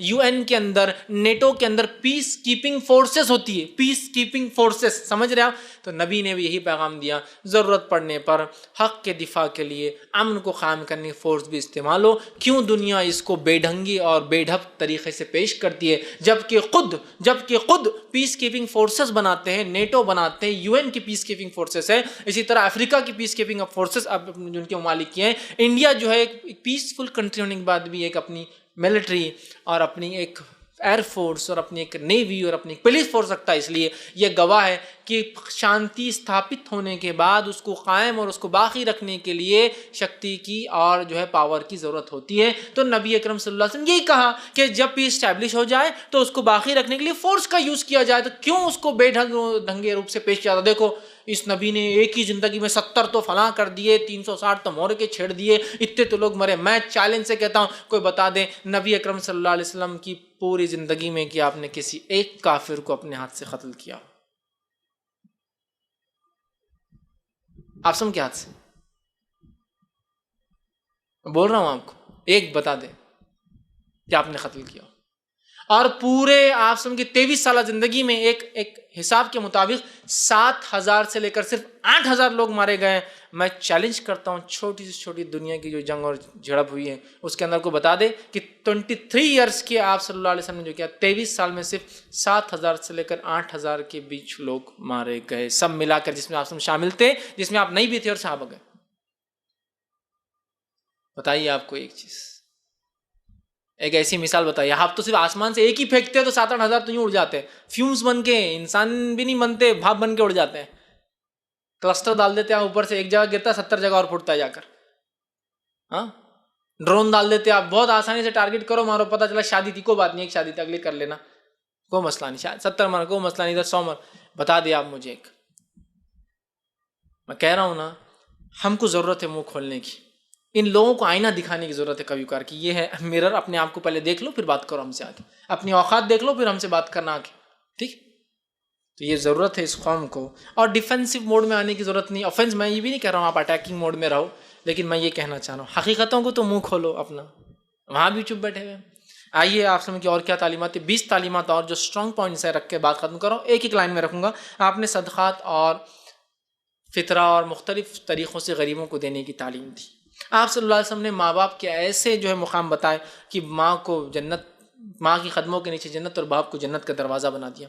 آپ نے پڑوسیوں سے اچھا سلوک کرنے کا حکم دیا اور جو پڑوسیوں سے برا سلوک کرتا ہے اس کو جہنم کی وعیدیں سنائیں. اس طرح آپ نے جو ہے راستے کو صاف کرنے کا حکم دیا اور اس کو ایمان کا حصہ بتایا، اور جو راستے میں اڑچن پیدا کرے اس کو جو بہت وعیدیں سنائیں. آپ نے جو ہے ہمیشہ دینے کا حکم دیا، لینے سے جو اس قوم کو منع کیا اور حکم دیا بار بار. اس طرح بھوکوں کو کھانا کھلاؤ، ننگی کو کپڑا پہنانے کی فضیلت بتائی. اسی طرح لوگوں کے ساتھ اچھا سلوک کرنے کا حکم دیا. اسی طرح اچھی سوچ اور اچھا عمل کرنے کا اس امت کو حکم دیا. اسی طرح جو ہے کچھ نہ کر سکے تو یہ کہا، کچھ نہ کر سکے تو ہنس کر مسکرا کر اپنے بھائی سے ملو، کہا یہ بھی صدقہ ہے، یہ حکم دیا. غصے کو اس نبی نے حرام قرار دیا، جو جڑ ہے تمام کے تمام گناہوں کی جو دنیا میں ہوتے ہیں، چاہے معصومیت پہ ہو جائے انجانے میں جانے بوجھی، اس کی وجہ غصہ ہوتی ہے، غصے کو حرام قرار دیا. اسی طرح جو ہے زبردستی دھرم تبدیل کرنے کو اس نبی نے حرام قرار دیا. لا اکراہ فی الدین، قرآن نے کہا دین میں کوئی زبردستی نہیں ہے. اسی طرح جو ہے اپنے لیے جو پسند کرو دوسروں کے لیے پسند کرو، یہ حکم دیا. اسی طرح جو ہے ظلم کرنے کو بھی منع کیا اور ظلم سہنے کو بھی حرام قرار دیا. آپ نے کہا انصر اخاک ظالما و مظلوما، مدد کر اپنے بھائی کی، چاہے ظالم ہو چاہے مظلوم ہو. صحابہ نے پوچھا مظلوم کی مدد تو سمجھ میں، ظالم کی مدد کیسے کرنا؟ تو کہا ظالم کو ظلم سے روک، یہ اس کی مدد ہے. تو دونوں کو، ظلم سہنے اور ظلم کرنے، دونوں کو حرام قرار دیا. اسی طرح جو ہے گندگی کوڑا کرکٹ کو اپنے گھر سے، اپنے سماج سے نکال دینے کو آدھا ایمان قرار دیا. الطہور نصف الایمان یا الطہور شطر الایمان، پاکی آدھا ایمان نے کہا. گندگی کوڑا کرکٹ اپنے جسم، اپنے گھر، اپنے سماج سے نکالنا دین کا ہاف پارٹ کہہ دیا. مطلب گلوبل جس کو ہم کہیں گے گرین ورلڈ کی ایک تحریک آپ نے شروع کر دی. ایک گرین اچھا نا، گو گرین گرین، آپ صلی اللہ علیہ وسلم نے کہا ہر چیز سے صفائی ہو. اسی طرح پیڑ لگانے کو آپ نے حکم دیا، اور اتنا زبردست صحیح مسلم کی روایت میں کہا اگر کل قیامت ہو تم کو پتا ہو اور آج موقع ملے تو جھاڑ لگا دو. جھاڑ لگانے کی اہمیت بہت سارے لوگ بولتے ہیں، اتنی اہمیت تو کسی دین، کسی مذہب، کسی آرگنائزیشن کے پاس نہیں ہے جی دنیا کا، کہ کل قیامت ہو. مطلب قیامت کب آئیں گے ہم کو نہیں پتا، بولیں کل سب کچھ بھی تمہارا برباد ہو رہا ہو تم کو معلوم ہو تو بھی آج موقع ملے جھاڑ لگا دینا. کیا انوائرمنٹ کی آپ نے خیال رکھا؟ جھاڑ کے نیچے غلاظت کرنے والے پہ لعنت بھیجی آپ نے. کیا انوائرمنٹ خیال ہے؟ بہتی ندیوں کے اندر غلاظت پیشاب پاخانہ کرنے سے منع کیا. کیا انوائرمنٹ کی بات ہم کریں؟ ہم لوگوں نے تو جن ندیوں کو بہراج نالوں میں تبدیل کر دیا. ارے جن ندیوں کو مقدس سمجھتے ہیں ان کو گندے نالوں میں تبدیل کر دیا. حالات دیکھیے. ٹھیک، اسی طرح آپ نے ڈرگز، جوا، شراب، لاٹری، اللیگل سیکس، زنا، پورنوگرافی، سب کو حرام قرار دیا، سب کو گناہ قرار دیا. جو جڑ ہے پورے سماج کو آج برباد کرنے کی، ڈرگز، جوا ہے نا، لاٹری کمانا تو حلال، لاٹری برباد کرتا ہے. ٹھیک، شراب، یہ سب سے بڑے سوشل ایونلس ہیں جو کہہ تو رہی ہے حکومتیں، لیکن ادھر برابر ایڈ بھی آ جاتا ہے، ادھر برابر ایڈ بھی آتا ہے، نام الگ آتا ہے، distil water, pure drinking water. بیچارہ ایک آدمی جو سمجھتا نہیں ایڈ کو جا کے خرید تو پھنس جائیں گا. کہ تب گورنمنٹ کے نزدیک شراب حرام ہے لیکن ایڈ تو برابر آ رہے ہیں، لیکن ایڈ میں شراب لکھا ہوا کہیں نہیں آتا ہے، خالی ایڈ آتا ہے جب ملیں گے ہم تم اور وہ، بس ختم. کچھ بھی نہیں، آپ سمجھ میں نہیں پائیں کیا. جس کے لیے وہ آدمی سمجھ گیا میرے لیے کیا نیا آ گیا ہے نا، گو بلو، گو گرین، بس اتنا آپ دیکھا بری باٹلی جاری، پتہ نہیں کیا کی باٹلی. تو بول تو ایک چیز رہی ہے کہ شراب سے زیادہ اموات ہو رہی ہے ایکسیڈنٹ کی شکل میں، بیماریوں کی شکل میں، لیور کینسر کی شکل میں، اور یہاں شراب کو فروغ بھی دی جا رہی. اس نبی نے جو کہا وہ کر کے دکھایا، سارے سماج سے شراب ختم کر دی. کہ عرب کے اندر جو لوگ 100 سال پرانی شراب پیتے تھے، نبی کے ایک حکم کے اوپر وہ شرابوں کو پانی جیسا لوگوں نے بہا دیا مدینے میں، اور اس دور کے بعد سے آج تک اس شہر میں شراب نہیں ملیں گی آپ کو. یہ ہوتا ہے سوشل چینج جس کو کہتے ہیں، ایسا پرماننٹ چینج جس کی چھاپ صدیوں در صدیوں نہیں، ملینیا، ہزاروں سال میں دیکھنے کو ملے. آج 1500 سال تقریباً ہو گئے، آج بھی چھاپ باقی ہے. سمجھ رہے آپ بات کو؟ تو آپ نے سب کو حرام قرار دیا. سود لینے دینے کو سماج کی سب سے بڑی برائی اور اس کو حرام قرار دیا. اسی طرح رشوت کو حرام قرار دیا. اسی طرح جو ہے غلط اور ناجائز کمائی کو حرام قرار دیا. اسی طرح جو ہے انسان ہونے کے ناطے مرد عورت کو برابر قرار دیا، اور غریب کا حق مارنے والے کو جہنمی قرار دیا. یہ چند اور نکات ہیں. ویسے نبی اکرم صلی اللہ علیہ وسلم کی تعلیمات ایک اس میں رکھنا ممکن نہیں ہے. یہ بس چیدہ تعلیمات کچھ میں نے آپ کے سامنے رکھنے کی جو بہرحال کوشش کی، لیکن اس نبی کے خلاف پچھلے 30 سالوں میں 20 فلمیں بنی ہیں اور 600 کتابیں لوگوں نے آپ کے خلاف لکھی اب تک. لیکن الحمدللہ اس نبی کے ماننے والوں اور اس کے حق میں جو ہے لاکھوں کتابیں لکھی گئی، لہٰذا اس کا احاطہ کرنا میرے لیے ممکن نہیں. مطلب جہاں پازیٹیو ہے، نیگیٹو بھی لوگ ہوتے ہیں لیکن پازیٹیوزم بہت ہے لوگوں میں آج ہی ماشاءاللہ. لاکھوں کتابیں آپ کی سیرت اور آپ کے مثبت پہلوؤں پہ لکھی گئی ہے، جبکہ منفی اعتبار سے اس 30 سال میں صرف 600 کتابیں اور 20 پکچریں آپ کے خلاف آئی ہیں. میں سمجھتا ہوں اس کا سب سے بہترین جواب ہمارا عمل اور ہمارا رویہ، اور ہم اس تعلیم کو عام کریں، وہ کر سکتے ہیں. بھائی بالخصوص یہ جو کارٹون کا مسئلہ ہوا تھا، اس پہ ہمارا کیا رد عمل ہوگا ایک انڈیویجول ہونے کے ناطے. حکومتی لیول پر میں بات نہیں کر رہا ہوں، سماجی سطح بات نہیں کر رہا ہوں کہ مسلم سماج کیا کرے، میں یہ بھی بات نہیں کر رہا ہوں کہ کوئی تنظیم کیا کرے. میں کہہ رہا ہوں ایک فرد جو کچھ بھی نہیں کر سکتا اپنی زندگی میں، مشقت میں لگا ہے، کام کاج میں جو وقت بھی نہیں نکال سکتا ایسے پروگرام سے میں آنے کا جہاں احنت رسول بات ہو رہی، وہ اپنی طرف سے کیا کر سکتا، وہ پوائنٹس میں کچھ رکھ رہا ہوں. اس بات کو سمجھے، ورنہ بہت سارے لوگ ہوتے ہیں ارے فیض بھائی تو جوش کی بات ہی نہیں کرے، یہ نہیں کرے. ہم وہ بات نہیں کریں جہاں ہماری طاقت جو ایک انسان کی ہے، ہم کہتے ہیں پریکٹیکلی جو ہو سکتا ہے اس کی ہم بات کریں، وہ زیادہ مناسب ہے. امپریکٹیکلی جب ہمارا یہ ہوں گا، ہماری حکومتیں ہوں گی، ہم فلاں ہوں گی، وہ امپریکٹیکل باتیں جب ہوں گا، اللہ تعالیٰ اس لوگوں کو صلاحیت دیں گا، وہ لوگ وہ کام کر لیں گے. ابھی جس سیناریو سے ہم گزرے اس سیناریو میں ہم کیا کر سکتے ہیں؟ پہلی چیز اس بات کو آپ سمجھ لیں، اس بات کو جان لیں، اس بات کو مان لیں، اس چیز کو سمجھ لیں کہ کوئی فلم، کوئی کارٹون یا کوئی پکچر یا کوئی بات جو آپ کے خلاف لکھی جا رہی ہے، تو ان پکچروں کو، ان کارٹون، ان فلموں کو آپ صلی اللہ علیہ وسلم بول کر آپ نہ مان لیں، کہیں غلطی نہ کریں. آپ وہ کارٹونز آپ صلی اللہ علیہ وسلم نہیں ہیں، وہ پکچر میں جو شخص ہے وہ آپ صلی اللہ علیہ وسلم نہیں ہے. کیوں؟ تو آپ صلی اللہ علیہ وسلم کسی نے دیکھا ہی نہیں. جب دیکھا نہیں تو کیسے وہ ہو سکتا ہے؟ وہ ایک کارٹون بنا رہا ہے جس کے نیچے وہ نعوذ باللہ لکھ رہا ہے محمد صلی اللہ علیہ وسلم. تم کیوں مانتے ہو اس کو؟ ہم بھی حقیقت سمجھ رہے ہیں. ہاں آپ کا کارٹون، ارے بیوقوف آدمی، آپ کا کارٹون کیسا بن سکتا؟ تم خود کیوں بول رہے ہو؟ مارکیٹنگ تم کر رہے ہو اس کی، وہ نہیں کر رہا ہے. نہیں، نیچے لکھا پروفٹ محمد، تو لکھنے دو نا اس کو. تم کیوں کہتے ہو کہ ہاں میرے نبی کا یہ؟ کوئی اگر میرے باپ کی فوٹو بنا رہا ہے جو کارٹون کی شکل میں کیوں تصدیق کروں ہاں یہ میرے والد ہیں؟ دیکھیے، اگر کسی انسان کی اگر کوئی کارٹون بن کے آیا، جب تک آپ نے اس کو دیکھے نہیں آپ پہچان پاتے کیا اس کو؟ جیسا بہت سارے پولیٹیشینس کے لوگ کارٹون بناتے ہیں, آپ جب بھی پہچان دیکھتے ہو ارے کیا بنایا یار اس نے, اس کی تصویر ہے نا. میں یہ پوچھتا ہوں کس نے آپ کو دیکھا؟ آپ کو مجسمہ ہے نہیں, تو پھر آپ کیوں مان رہے وہ کارٹون آپ؟ تو پہلے یہ غلطی مت کیجیے اس چیز کو ماننے کی کہ وہ آپ صلی اللہ علیہ وسلم کا ہے بول کر کارٹون. اس چیز کو بھول جائیے آپ. اس نے غلطی کی, ویسا کرنا بھی غلط ہے, گناہ ہے, وہ سزا کا مستحق ہے, میں اس کو مانتا ہوں. لیکن میں یہ کہہ رہا ہوں کہ ہم مانیں نہ اس چیز کو کہ یہ محمد صلی اللہ علیہ وسلم, ہم مانتے نہیں آپ سے ایسے تھے, تو سمپل ہے, ہم کیوں اس کو ٹیسٹیفائی کریں کہ ہاں یہی ہمارے نبی ہے نا. سب سے پہلے وہ کارٹونز آپ وسلم نہیں ہے, اس بات کو آپ سمجھ لیں. لیکن ایسا کرنا بھی غلط ہے اور وہ آدمی سزا کا مستحق ہے, لیکن وہ آپ وسلم نہیں, یہ بات طے ہے. دوسرا آپ کیا کرنا ہے آپ کو, اب جو پریکٹیکلی, پہلا ان کارٹونز, ان تصویروں, ان پکچروں کو کبھی مت دیکھیے. ارے کیا فتنہ فلم بنا دیا یار, کیا خطرناک فلم ہے فتنہ. تو دیکھ رہا کیوں؟ سوال یہ, کیوں دیکھ کر تم ان کی ویورشپ اور ٹی آر پی بڑھاتے ہو؟ سب سے پہلے اس کو ہمیں دیکھنا نہیں ہے, کسی کارٹون کو نہیں. دوسرا, کبھی اس کو فارورڈ مت کیجیے, social networking website, WhatsApp, کہیں فارورڈ مت کیجیے. اور دیکھو لوگ کارٹون بنا رہے, کیوں تم فارورڈ کرتے؟ تم نے سب سے زیادہ فارورڈ کیا اس کو, لوگوں نے کیا. فارورڈ کبھی مت کیجیے اس کو, جہاں وہاں ختم کر دیجیے. میں ایک اصول بتاتا ہوں, اس اصول کو یاد رکھیے. ایک سیاست کا, پولیٹکس کا ایک اصول ہے, جس کو ختم کرنا ہے اس کا نام لینا چھوڑ دیجیے.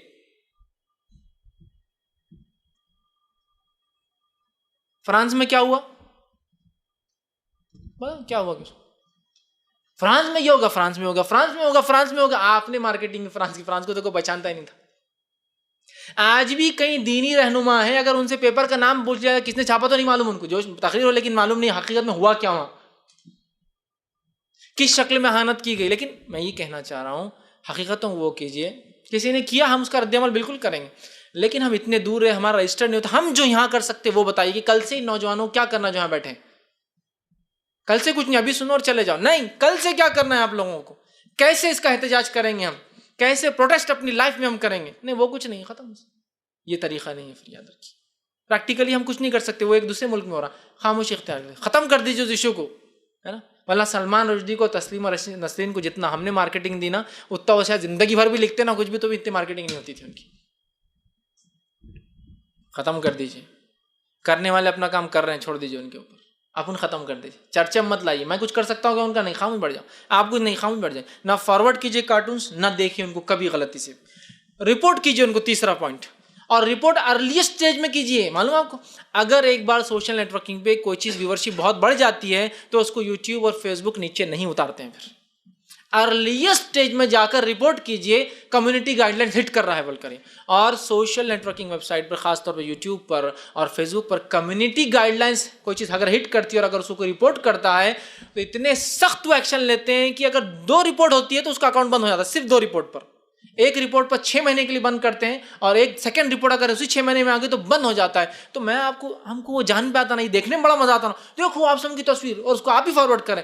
فوراً اس کو روکیے, ابیوس رپورٹ کیجیے. اندر جا کے وہ اس میں ابیوس میں دیتا ہے وہ کہ کیا کر, رپورٹ کرنا ہے یا خالی ابیوس وہ کرنا ہے, اس کو ابیوس رپورٹ کیجیے. پھر وہ پوچھیں گا کیوں, آپ کا نام پتہ سب لیں گا, سب ڈالیے اس کے اندر, اور اس کو یہ رپورٹ آپ دیکھیے, اس کا اکاؤنٹ بند ہو جاتا ہے.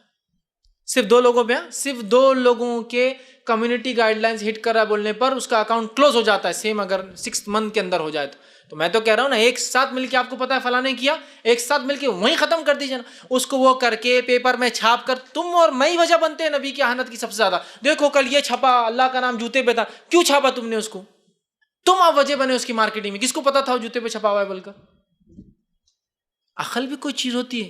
میں جب عورتوں کا بیچ میں مسئلہ ہوا تھا تو بڑے پیپروں میں آ رہا تھا, مسلم دوشیزائیں, مسلم نوجوان لڑکیاں یہ کر رہی, وہ کر رہی, فلاں کر رہی. میں نے کہا اپنی قوم کی عورتوں کو بدنام کرنے والی کوئی قوم میں نے آج تک نہیں دیکھی, سی مسلمانوں کی. میڈیا میں چھاپ رہے, بیوقوف احمق انسان. میری گھر کی عورت بھگ بھی گئی تو اس کو الگ طریقے سے رپورٹ کیا جاتا, پیپروں میں نہیں دیا جاتا. آپ سمجھ رہے ہیں میں کیا بولنا چاہ رہا ہوں؟ میں بولنا یہ چاہ رہا ہوں, right kind of strategies use کیجیے جس سے مسئلے کا حل نکلے, مسئلہ اور نہ بڑھے. پیپر میں دینے سے کیا ہوا معلوم ہے آپ کو, کیا ہوا آپ کو معلوم ہے؟ اور لڑکیاں بھاگی, چونکہ پورا طریقہ تھا بھاگنے کا اس میں دیا ہوا. سمجھیے, گناہ کرنے والوں کو ہمت لگتی ہے پڑوسی کی, اگر لگ رہا ہے یہ بھاگ رہی تو میں کیوں نہیں بھاگ سکتی, اتنے بڑے علامہ کی بھاگ رہی تو میں تو چھوٹا, میرا باپ تو کچھ بھی نہیں, بھاگو. رپورٹ بہت ٹیکنیک ہے, دیکھیے رپورٹ کیجیے, سزا یافتاؤں کو رپورٹ کیجیے, ان کو یہ سزا ملی, دیکھیے پھر کاپتے ہو, آپ سے بھاگنے کی رپورٹنگ دے رہے. سمجھیے اس بات کو، اپنے آپ کو خود بدنام مت کیجیے، اپنی قوم اور اپنے شعار، اپنی مقدسات کو ہم خود بدنام کرنے کی وجہ نہ بنے۔ یہ دیکھو جوتے پہ یہ آ گیا، مت پرنٹ کیجیے، کیوں پبلسٹی دیتے ہو ان چیزوں کو آپ خود بےخوفی کر کے؟ تو کبھی دیکھیے مت، کبھی فارورڈ مت کیجیے، رپورٹ کیجیے، ٹھیک ہے؟ اسی طرح جو ہے غصے میں مت آئیے خواہ، اور دوسروں کو کبھی نقصان مت پہنچائیے۔ اپنا غصہ اپنی جگہ رکھ کر اپنے لائف کو چینج کر کے اپنے سماج، یہ تو بالکل کیجیے، لیکن غصے میں آ کر کبھی دوسروں کو تکلیف مت پہنچائیے، ٹھیک ہے؟ اس لیے کہ اسلام ایک امن والا مذہب ہے اور دوسروں کو تکلیف دینے کی اجازت نہیں دیتا، جس نے کیا۔ اب نبی اکرم صلی اللہ علیہ وسلم کی زندگی پہ خوب عمل کیجیے، وہ رد عمل ہوگا اس کے اس اہانت کا۔ تم کہتے ہو یہ نبی یہ تھا، اس کا کارٹون بناتے ہو، یہ نبی تھا جس کا میں ماننے والا، اس لیے میں نے تمہارے لیے یہ کیا۔ اس کی مثال میں دیتا ہوں، ماسکو کا حال کا ایک واقعہ ہے۔ ایک بوڑھی عورت جو ہے وہ اپنے اور ماسکو کے ایک بہت بڑے پیپر نے اس کو رپورٹ کیا تھا، رشیا کا واقعہ ہے۔ ایک انسان جو ہے، ایک نوجوان جو ہے وہ گاڑی چلاتا، مسلم نوجوان گاڑی چلا رہا تھا، اس کو ایک بوڑھی عورت ملی، اس نے کہا مجھے چرچ تک جانا ہے، تو اس آدمی نے اس کو لے کے چرچ لے آ کے چھوڑ دیا۔ چھوڑنے کے بعد اس عورت کے پاس پیسے کی کوئی کمی تھی، اس نے کہا پیسے معاف، کوئی مسئلہ نہیں، آپ چھوڑ دیجیے، ایک بوڑھی خاتون ہے، آپ سے لینا مجھے اچھا بھی نہیں لگ رہا ہے، تو کوئی مسئلہ نہیں، آپ معاف کر دیں۔ اس خاتون نے پھر جا کر وہاں کا جو پیٹریارچ تھا، مطلب ماسکو کا سب سے ہیڈ جو ان کا کرسچینٹی کا جو لیڈر تھا کیتھولک، اس سے جا کر اس نے پورا واقعہ بیان کی۔ تو اس آدمی نے پھر ایک پیپر کو رپورٹ دی، اور اس نے کہا مسلم نوجوانوں کی یہ جو عمل ہے یہ ہمارے کرسچنز کو بہت متاثر کر رہا ہے، اس لیے کہ چرچ آنے کے لیے جب لوگ آتے ہیں تو کوئی بھی کرسچن ڈرائیور ان کو نہیں بٹھاتا، اس لیے کہ جنرلی جو لوگ مذہبی ہوتے ہیں وہ عام طور سے غریب بھی، اتنے مالدار بھی نہیں ہے، تو پیسے کم دیتے ہیں، ایک تو بھاؤ تاؤ کرتے ہیں، تو لہٰذا ٹیکسی والے کو مزہ بھی نہیں آتا چھوڑنے کے اندر، سمجھ رہے آپ؟ تو وہ پسند نہیں کرتے اب کہ مسلم نوجوان ایسے ہیں کہ اگر ٹیکسی چلاتے ہیں تو اپنا حق ادا کرتے ہیں، جہاں بھی کسٹمر بولتا لے جا کر چھوڑتے ہیں، اور کبھی کبھار تو وہ پیسے بھی نہیں لیتے اگر کوئی مذہبی انسان کو دیکھتے ہیں۔ یہ ان کی بہت بڑی خصوصیت ہے جس سے ہمارے لوگ متاثر بھی ہو رہے ہیں اور ان کے مذہب کو قبول بھی کر رہے ہیں۔ اس نے نبی کے طریقے پہ عمل کر کے بتا رہا ہے۔ آپ لوگ بوڑھی عورت سے اچھا سلوک کرتے ہیں، فلاں یہودی کے ساتھ اچھا سلوک کرتے ہیں، تو وہ یہاں کر کے بتا رہا ہے کہ بوڑھی عورت ہے، کیا ظاہر سے بوڑھے لوگ آپ کو پیسہ دینے میں کچھ نہ کچھ ہوتی، تو ایک ٹیکسی ڈرائیور کو تو چاہیے بس کھلے ہاتھ سے دے اور میں نکل جاؤں، لیکن یہ احترام کر رہا ہے اس کی بوڑھی عمر کا، عزت کر رہا ہے اس کے بڑھاپے کا، اس کو لے جا کے چھوڑ رہا ہے اس کے ڈیسٹینیشن پہ، چاہے چرچ جاؤ چاہے ہاسپٹل جا رہی ہو، سمجھ رہے ہیں آپ؟ تو اپنی زندگیوں کو نبی کا نمونہ ہی بنا دیں۔ لوگ پوچھے کہ تم بہت اچھے دکھ رہے لیکن تم مسلمان ہیں، ہاں میں اس لیے وہ اچھا ہوں بولنا، میرے نبی ایسے تھے اس لیے میں اچھا ہوں، ورنہ میرے میں کوئی خصوصیت نہیں، سمجھ رہے آپ؟ تو اپنے آپ سب سے بہترین طریقہ ان کا جواب دینے کا یہ، اس جیسے ہو جاؤ جس پر الزام لگا رہے ہیں، بتا دو دنیا کو کہ ہم محمد صلی اللہ علیہ وسلم ماننے والے اس لیے ہم ایسے ہیں، ٹھیک ہے؟ اسی طرح سیرت کی کتابوں کو عام کرتے ہیں، جوش میں تو ہم بڑے آ رہے ہیں اہانت رسول پر، عزت رسول کس کو بولتے وہی نہیں پتا، رسپیکٹ آف دا پروفٹ ہم کو نہیں پتا، عزت کیسی کرنا ہم نے پڑھا ہی نہیں کبھی، تو پھر اہانت کی، جب کسی کی عزت اور وقار کیا ہے پتا ہو تو اس کی بے عزتی کیا ہوتی سمجھ میں آتا ہے۔ سیرت کی کتابیں لائیے، اس نبی کا مقام جائیے، نبی کے حقوق جانیے، سیرت کی کتابیں پڑھیے، سیرت کی کتابوں سے لگاؤ لگا لیجیے تاکہ ہماری زندگیاں جو ہے نبی کی جیسی ہو جائے۔ اسی طرح جو ہے سیرت کی کتابوں کو پھیلا دیجیے، سیرت کی کتابوں کو پڑھیے، سیرت کے پروگرامز کو عام کر دیجیے، نان مسلم میں کوئزز، مسلمز میں کوئزز، یہاں کوئز وہاں کوئز، وہاں فلاں وہاں فلاں، یہاں ایک دن کیریکٹر وہاں فلاں ڈے، یہاں عام کر دیجیے، ایک دم بالکل اس کو بولتے ہیں نا وائرل کر دیجیے نبی اکرم کی زندگی، اپنے عمل سے، اپنے کردار سے، اپنے پروگرام سے، اپنے مسجد، اپنے مدارس میں وائرل کر دیجیے۔ وائرل سمجھتے ہیں انٹرنیٹ کی لینگویج میں، بالکل ایک دم رفتار سے کام کو پھیلا دیجیے۔ یہی ہمارا جواب ہوگا ان لوگوں کو جو آپ سے ان کی بے عزتی کرنے کی نعوذ باللہ کوشش کر رہے ہیں، جب جو کہ ہو نہیں سکتی، اس لیے کہ ایک خاص بات پتہ ہے آپ کو معلوم، جو نبی اکرم صلی اللہ علیہ وسلم کی بے عزتی بھی کر رہا تو بول رہا پروفٹ محمد، نبی کا لقب تو آپ سے ہٹا نہیں سک رہا، وہ بھی پروفٹ ہی بول رہا، وہ بھی، یہ بھی ایک اللہ کی طرف کی شان ہے کہ وہی پروفٹ بول رہا ہے، کہ تو محمد بولے تو کوئی بھی نہ ایرا غیرہ نتو خیرہ ہو سکتا ہے نا، کوئی محمد ہو سکتا ہے، پروفٹ محمد گویا نبی تو وہ بھی مان رہا ہے، سبحان اللہ۔ یہ خصوصیت، اور محمد نام کی ایک عجیب خصوصیت ہے، کیا خصوصیت مان لو آپ کو؟ محمد کا معنی ہے جس کی تعریف کی گئی، اور دوسرا معنی ہے جس کی تعریف میں کرتا ہوں۔ دیکھیے کیسا، اگر کوئی کہہ رہا ہے کہ محمد صلی اللہ علیہ وسلم ویسے تھے تو خود محمد بول کر وہ کہہ رہا ہے کہ میں اس کی تعریف کرتا کی گئی، یا جس کی تعریف میں کر رہا ہوں، اور پھر بول رہا فلاں تھے۔ تو یہ اللہ رب العزت نے اپنے نبی کو بہت بلند کر دیا، نام سے اتنا بلند ہے کہ محمد کا معنی ہے جس کی تعریف کی گئی یا جس کی تعریف میں کرتا ہوں، معنی ہے اس کا، تو وہ خود تعریف کر رہا ہے اور پھر کچھ کہہ رہا ہے، کنٹروورشل ہو جا رہا ہے نا دونوں۔ ایک کورٹ میں آدمی جا کے بولے اس نے خون کیا، میں نے خون کیا، اور میں نے خون نہیں کیا، تو کوئی بولے بے خون، میں اس کی تعریف کرتا ہوں اور کارٹون بنا رہا ہے، کنٹروورشل ہے، تو گویا وہ خود اس کی مت مارے جا رہی ہے۔ اللہ نے اپنے نبی کے نام کو اتنا خاص رکھا کہ تعریف کی جا رہی ہے، دشمن بھی تعریف ہی کر رہا ہے، پروفٹ بول کے ہی کر رہا ہے جو بھی کر رہا ہے. بہرحال اسی طرح مدرسہ، اسکول، کالجز، سوسائٹی، سنستھائیں، ہر جگہ آپ کی سیرت کو عام کر دیجیے اور دعوت اسلام جو ہے اس مشن کو پھیلا دیجیے ہر طرف لے جا کر. اور آخری اور بڑا اہم کام ہے، میڈیا میں جو ہے اس کی اویئرنیس لائے، اور جن بڑے بڑے پیپروں میں آپ کے خلاف تھا یا جو بڑے بڑے پیپرز ہمارے سماج میں، ان پیپرز والوں سے ایک جگہ خریدے ڈیلی، اور وہاں آپ سب کی سیرت اور زندگی کے پہلو رکھے جائے جو انسانیت سے متعلق تھے، صحابہ سے تھے، مسلمانوں سے تھے، وہ نہیں، راجاؤں بادشاہوں سے تھے، وہ نہیں، جو انسانیت سے متعلق تھے وہ رکھے جائے. اور ایسے پیپر جو زیادہ چلتے ہیں ان کو خریدا جائے، فری ہوتا تو فری ڈالا جائے. اور مسلم پیپرز جو ہے ان کو چاہیے کہ آپ کی زندگی پہ ایک پورا شمارہ چھاپیں، جب جوش و جذبے کی باتیں چھاپتے ہیں نا، یہ کرنا ہے وہ کرنا ہے، ریگولر سیرت چھاپے تاکہ جو کتاب خرید نہیں سکتا اس آدمی کی بازی پیپر کی شکل میں سیرت جمع ہوتی رہے روز.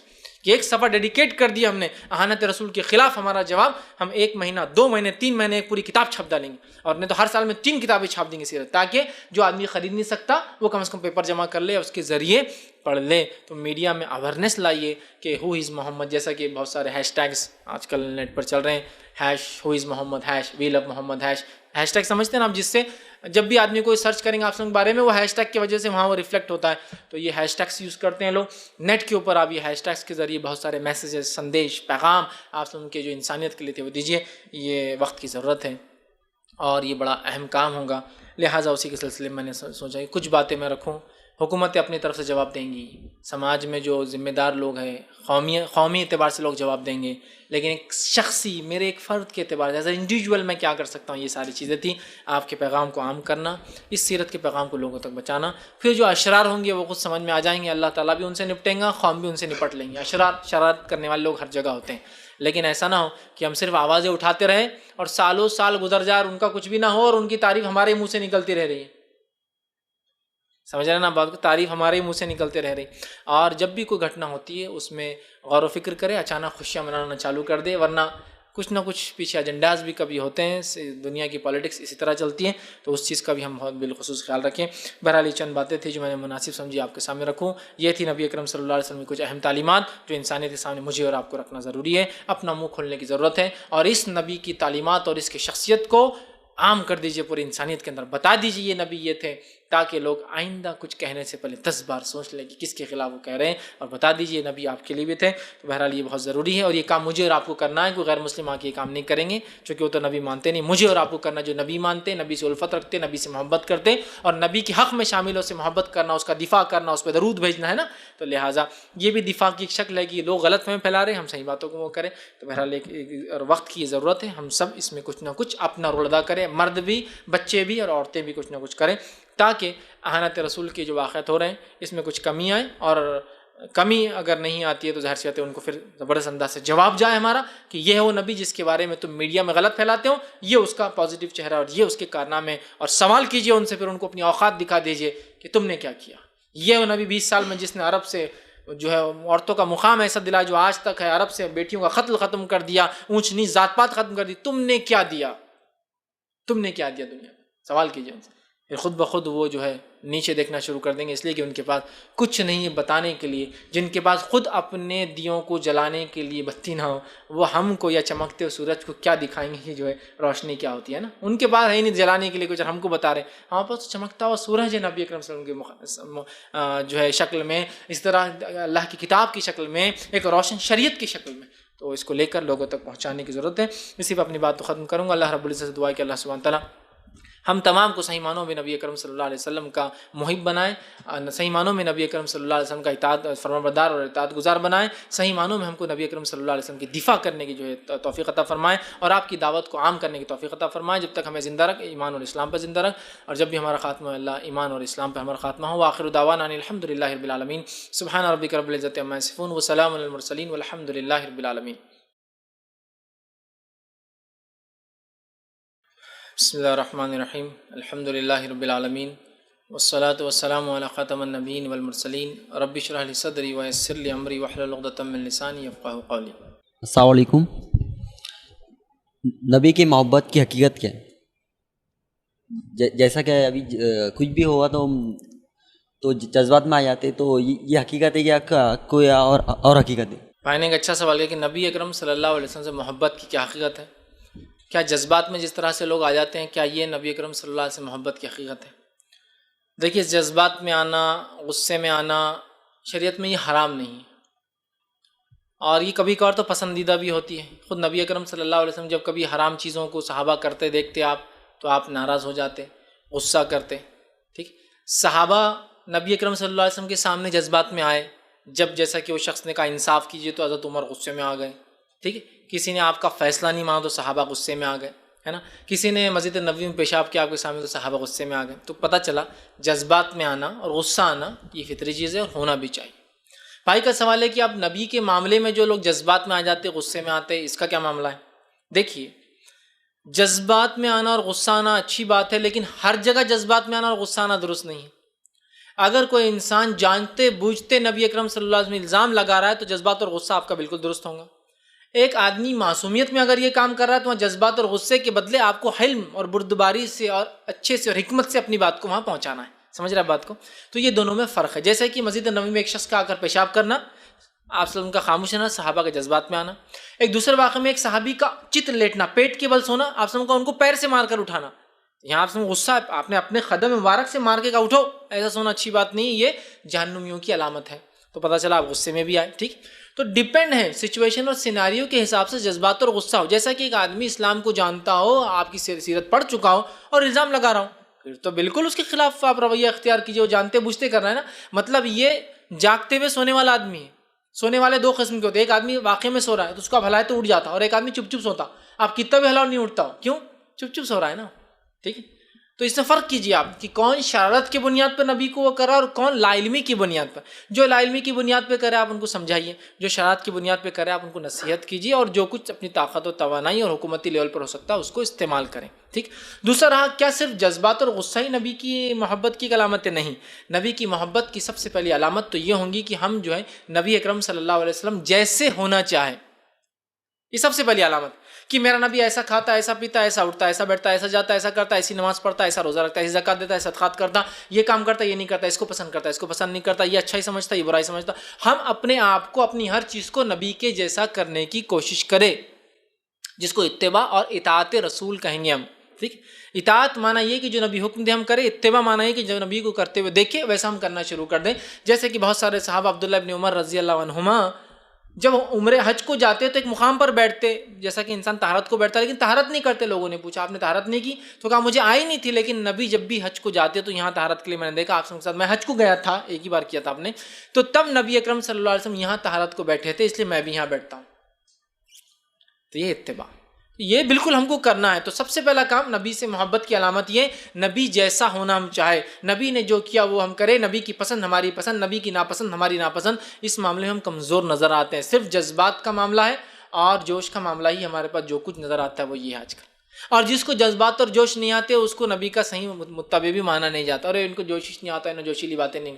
ہم یہ کہہ رہے ہیں جوش تو الگ بات ہے، ہم ہوش میں کیا کر سکتے ہیں؟ سب سے پہلے یہ ہم دیکھیں ایسا نہ ہو کہ ہمارا جوش ہمارے ہی خلاف نقصان کا باعث بن جائے۔ دشمن کو تو کوئی نقصان نہیں ہوا، پچھلی بار احانت رسول کا واقعہ ہوا تھا 10 سال پہلے، دشمن کو تو کچھ نہیں ہوا۔ کتنے جگہ فساد ہوا دنیا کے اندر، نائجیریا کے اندر فساد ہوا، ہندوستان کے کئی مقامات میں انکلوڈنگ شولاپور، جس کے اندر 5 لوگ مارے گئے۔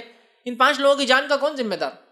ٹھیک ہے، ہم کہہ رہے وہ شہید ہے، وہ ایک الگ مسئلہ ہے، ٹھیک ہے، لیکن کیا یہ طریقہ ہے کہ دشمن کو تو رتی برابر نقصان نہیں اور ہم ہی مر گئے آپس میں 5 لوگ؟ سمجھ رہے آپ؟ تو ہمیں اس چیز کو سمجھنا ہے، ہمیں اس کا جواب دینا ہے، اور مختلف علاقوں کے اعتبار سے علماء سے آپ رجوع کیجئے، وہ بتائیں گے کہ احانت رسول کا اس علاقے میں کیا جواب ہوگا، کہ تو ایک جیسا جواب ہر جگہ نہیں ہو سکتا ہے، ایک جیسا رد عمل بھی نہیں ہو سکتا ہے۔ جس علاقے میں کیا گیا وہاں کا رد عمل الگ ہوگا۔ اب میرا ملک اور وہ ملک الگ ہے تو ظاہر سی بات ہے یہاں میں کس کے خلاف رد عمل کروں؟ تو یہاں ہم اعلان کریں گے، متنبہ کریں گے، آگاہ کریں گے کہ ایسی حرکت یہاں نہیں ہونا چاہیے، جیسے وہاں بھی ہے نا۔ اسی طرح جو ہم سیرت کے پیغام کو عام کرنے کی کوشش کریں گے۔ تو نبی سے محبت جو ہے ایک بہترین جذبہ ہے، یہ ایمان کی علامت ہے، اور یہ جس کو ہم کہیں گے عین ایمان ہی ہے ہمارا۔ تو لہٰذا محبت ہر بار جوش اور غصہ نہیں ہے، جوش اور غصہ بھی اس کا ایک حصہ ہے، لیکن وہ دیکھ کر سنبھل کر افراد قوموں کے اعتبار سے ہوں گا، حالات کے اعتبار سے۔ تو سب سے بہترین پالیسی ہے جس علاقے میں آپ ہوتے ہیں وہاں کے علماء سے رجوع کیجیے، اور ایک ایسا لاہ عمل بنائیے جو صرف تقریروں تک نہیں ہو سیمت، او تقریر تقریر تقریر تقریر، اس کے بعد کل سے کیا کرنا ہے؟ مجھے سمجھ میں آ گیا احانت رسول بھی غلط ہوا، میں کیا کروں؟ رد عمل کیا ہے؟ کچھ نہیں، تقریر سنو، گھر چل جاؤ۔ لاہے عمل، ہم کل سے یہ کریں گے، ہمارا معمول میں یہ چیز شامل ہوں گی، ہم 10 اسکول کو اگلے مہینے ٹارگٹ کریں گے کہ وہاں جا کر سیرت رسول بیان کریں، ہم 3 کالج میں کم از کم یہ کریں گے، ہم کسی ایک ڈپارٹمنٹ کو پکڑ کے جو ہماری پہچان ہے وہاں جا کر غیر مسلموں میں رسول کی جو ہے مقام، اس کی دعوت وہ سب کے لیے بتائیں گے، ہم فلاں ٹارگٹ بھی تو کیجئے نا، رد عمل بھی ہو تقریروں کی شکل میں کہ ہم بالکل اس کو کنڈیم کرتے ہیں کہ ہمارے نبی کے خلاف ہی ہوا، لیکن نیکسٹ لاہے عمل پالیسی کیا پھر اگلی؟ خالی بس یہ کر کے چلے جانا، جوش جذبہ آگے ختم نہیں، اس کو جوش اور جذبے کو انکیش کرنا ہے، اس کو بدلا لینا کہ بھائی کل سے اب یہ مہم یہ تحریک وہ تحریک ویسا کام اس طرح سے کچھ کرنا ہے، تو محبت میں یہ چیز شامل ہے، لیکن یہی صرف محبت نہیں، محبت کے بہت سارے تقاضے ہیں، میرا کہ اس پہ لیکچر بھی ہے پورا محبت رسول اور اس کے تقاضے، ضرور آپ اس کو دیکھیے، اس میں میں نے بہت تفصیل میں آپ سن کے محبت کی علامتیں اور اس کے تقاضے کیا ہوتے ہیں وہ تمام رکھنے کی بہرحال کوشش کی ہے۔ السلام علیکم، میرا سوال یہ ہے کہ اللہ کے نبی کے دور میں جو صحابی جو اللہ کے نبی کی شان میں جو گستاخی کرتے تھے، تو کبھی نبی نے ان کو روکا نہیں، جیسا کہ اگر کسی کو قتل کر کے آ جاتے، وہ واقعہ سارے ہے حدیثوں میں، تو کیا آج اگر مان لو کہ اورنگ آباد شہر میں اگر کسی نے گستاخی کی تو کیا میرے پہ وہ چیز فرض ہو جائے گی کہ میں جا کے اس کا قتل کر دوں؟ میں نے ایک اچھا سوال کیا کہ اگر نبی اکرم صلی اللہ علیہ وسلم کے زمانے میں جب کہ آپ کی اہانت ہوئی تو کچھ لوگوں نے اس کا جوابی کارروائی کی، قتل کیا۔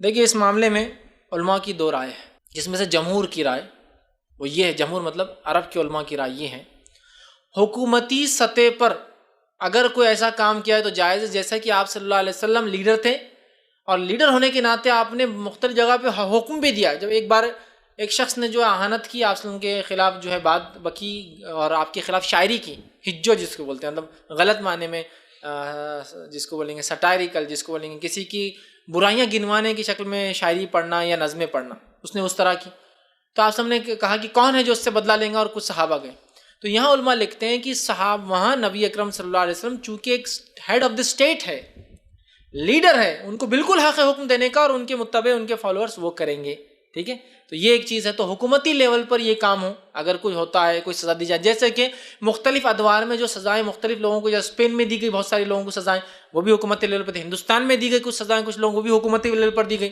انڈیویجول لیول پر کچھ لوگوں نے اگر کوئی کام کیے محبت رسول کے تقاضے کے تحت، یہ ان کے نبی سے محبت اور رب کا اور ان کا معاملہ ہوا، لیکن ہمیں جو بات یہ ہے کہ اسٹیٹ سپانسرڈ ہوں گے یہ چیز، حکومت کی طرف سے یہ چیز ہو، جیسا سعودی عرب میں اگر کسی نے کچھ کیا تو اس کو وہاں سزا دی جاتی ہے، حکومت سزا دیتی ہے پوری اس کو، حال میں جو پاکستان میں ایک شخص نے اہانت کی تھی تو اس کو سزا موت سنائے گی، بالکل ریسنٹ ایئر کا واقعہ ہے، تو حکومتی لیول پر ایک الگ چیز ہوتی ہے، لیکن اگر ہر فرد کو ہم قانون ہاتھ میں لینے کی اجازت دے دیں، جوش میں آ کر ایک فرد اپنے نبی کی اہانت برداشت نہ کر کے کوئی کام کر لے، ایک الگ چیز حکومتی لیول پر ہوں گی، ورنہ جیسے مثال کے طور پر کسی نے میرے سامنے میری ماں بہن کو اتنی گالیاں دی کہ میں نے جوش میں آ کر اس پہ حملہ کر دیا، یہ ایک چیز ہے، قانون اس کو بھی مانتا ہے کہ یہ جو ہے جس کو کہیں گے انٹینشنل اٹیک نہیں تھا، بلکہ سامنے والے کے ابھار کی وجہ سے اس نے اٹیک کر دیا، جیسا کہ کسی آدمی نے اپنے بیوی کسی اور آدمی کی باہوں میں دیکھا اور اس نے اس آدمی پہ اٹیک کر دیا،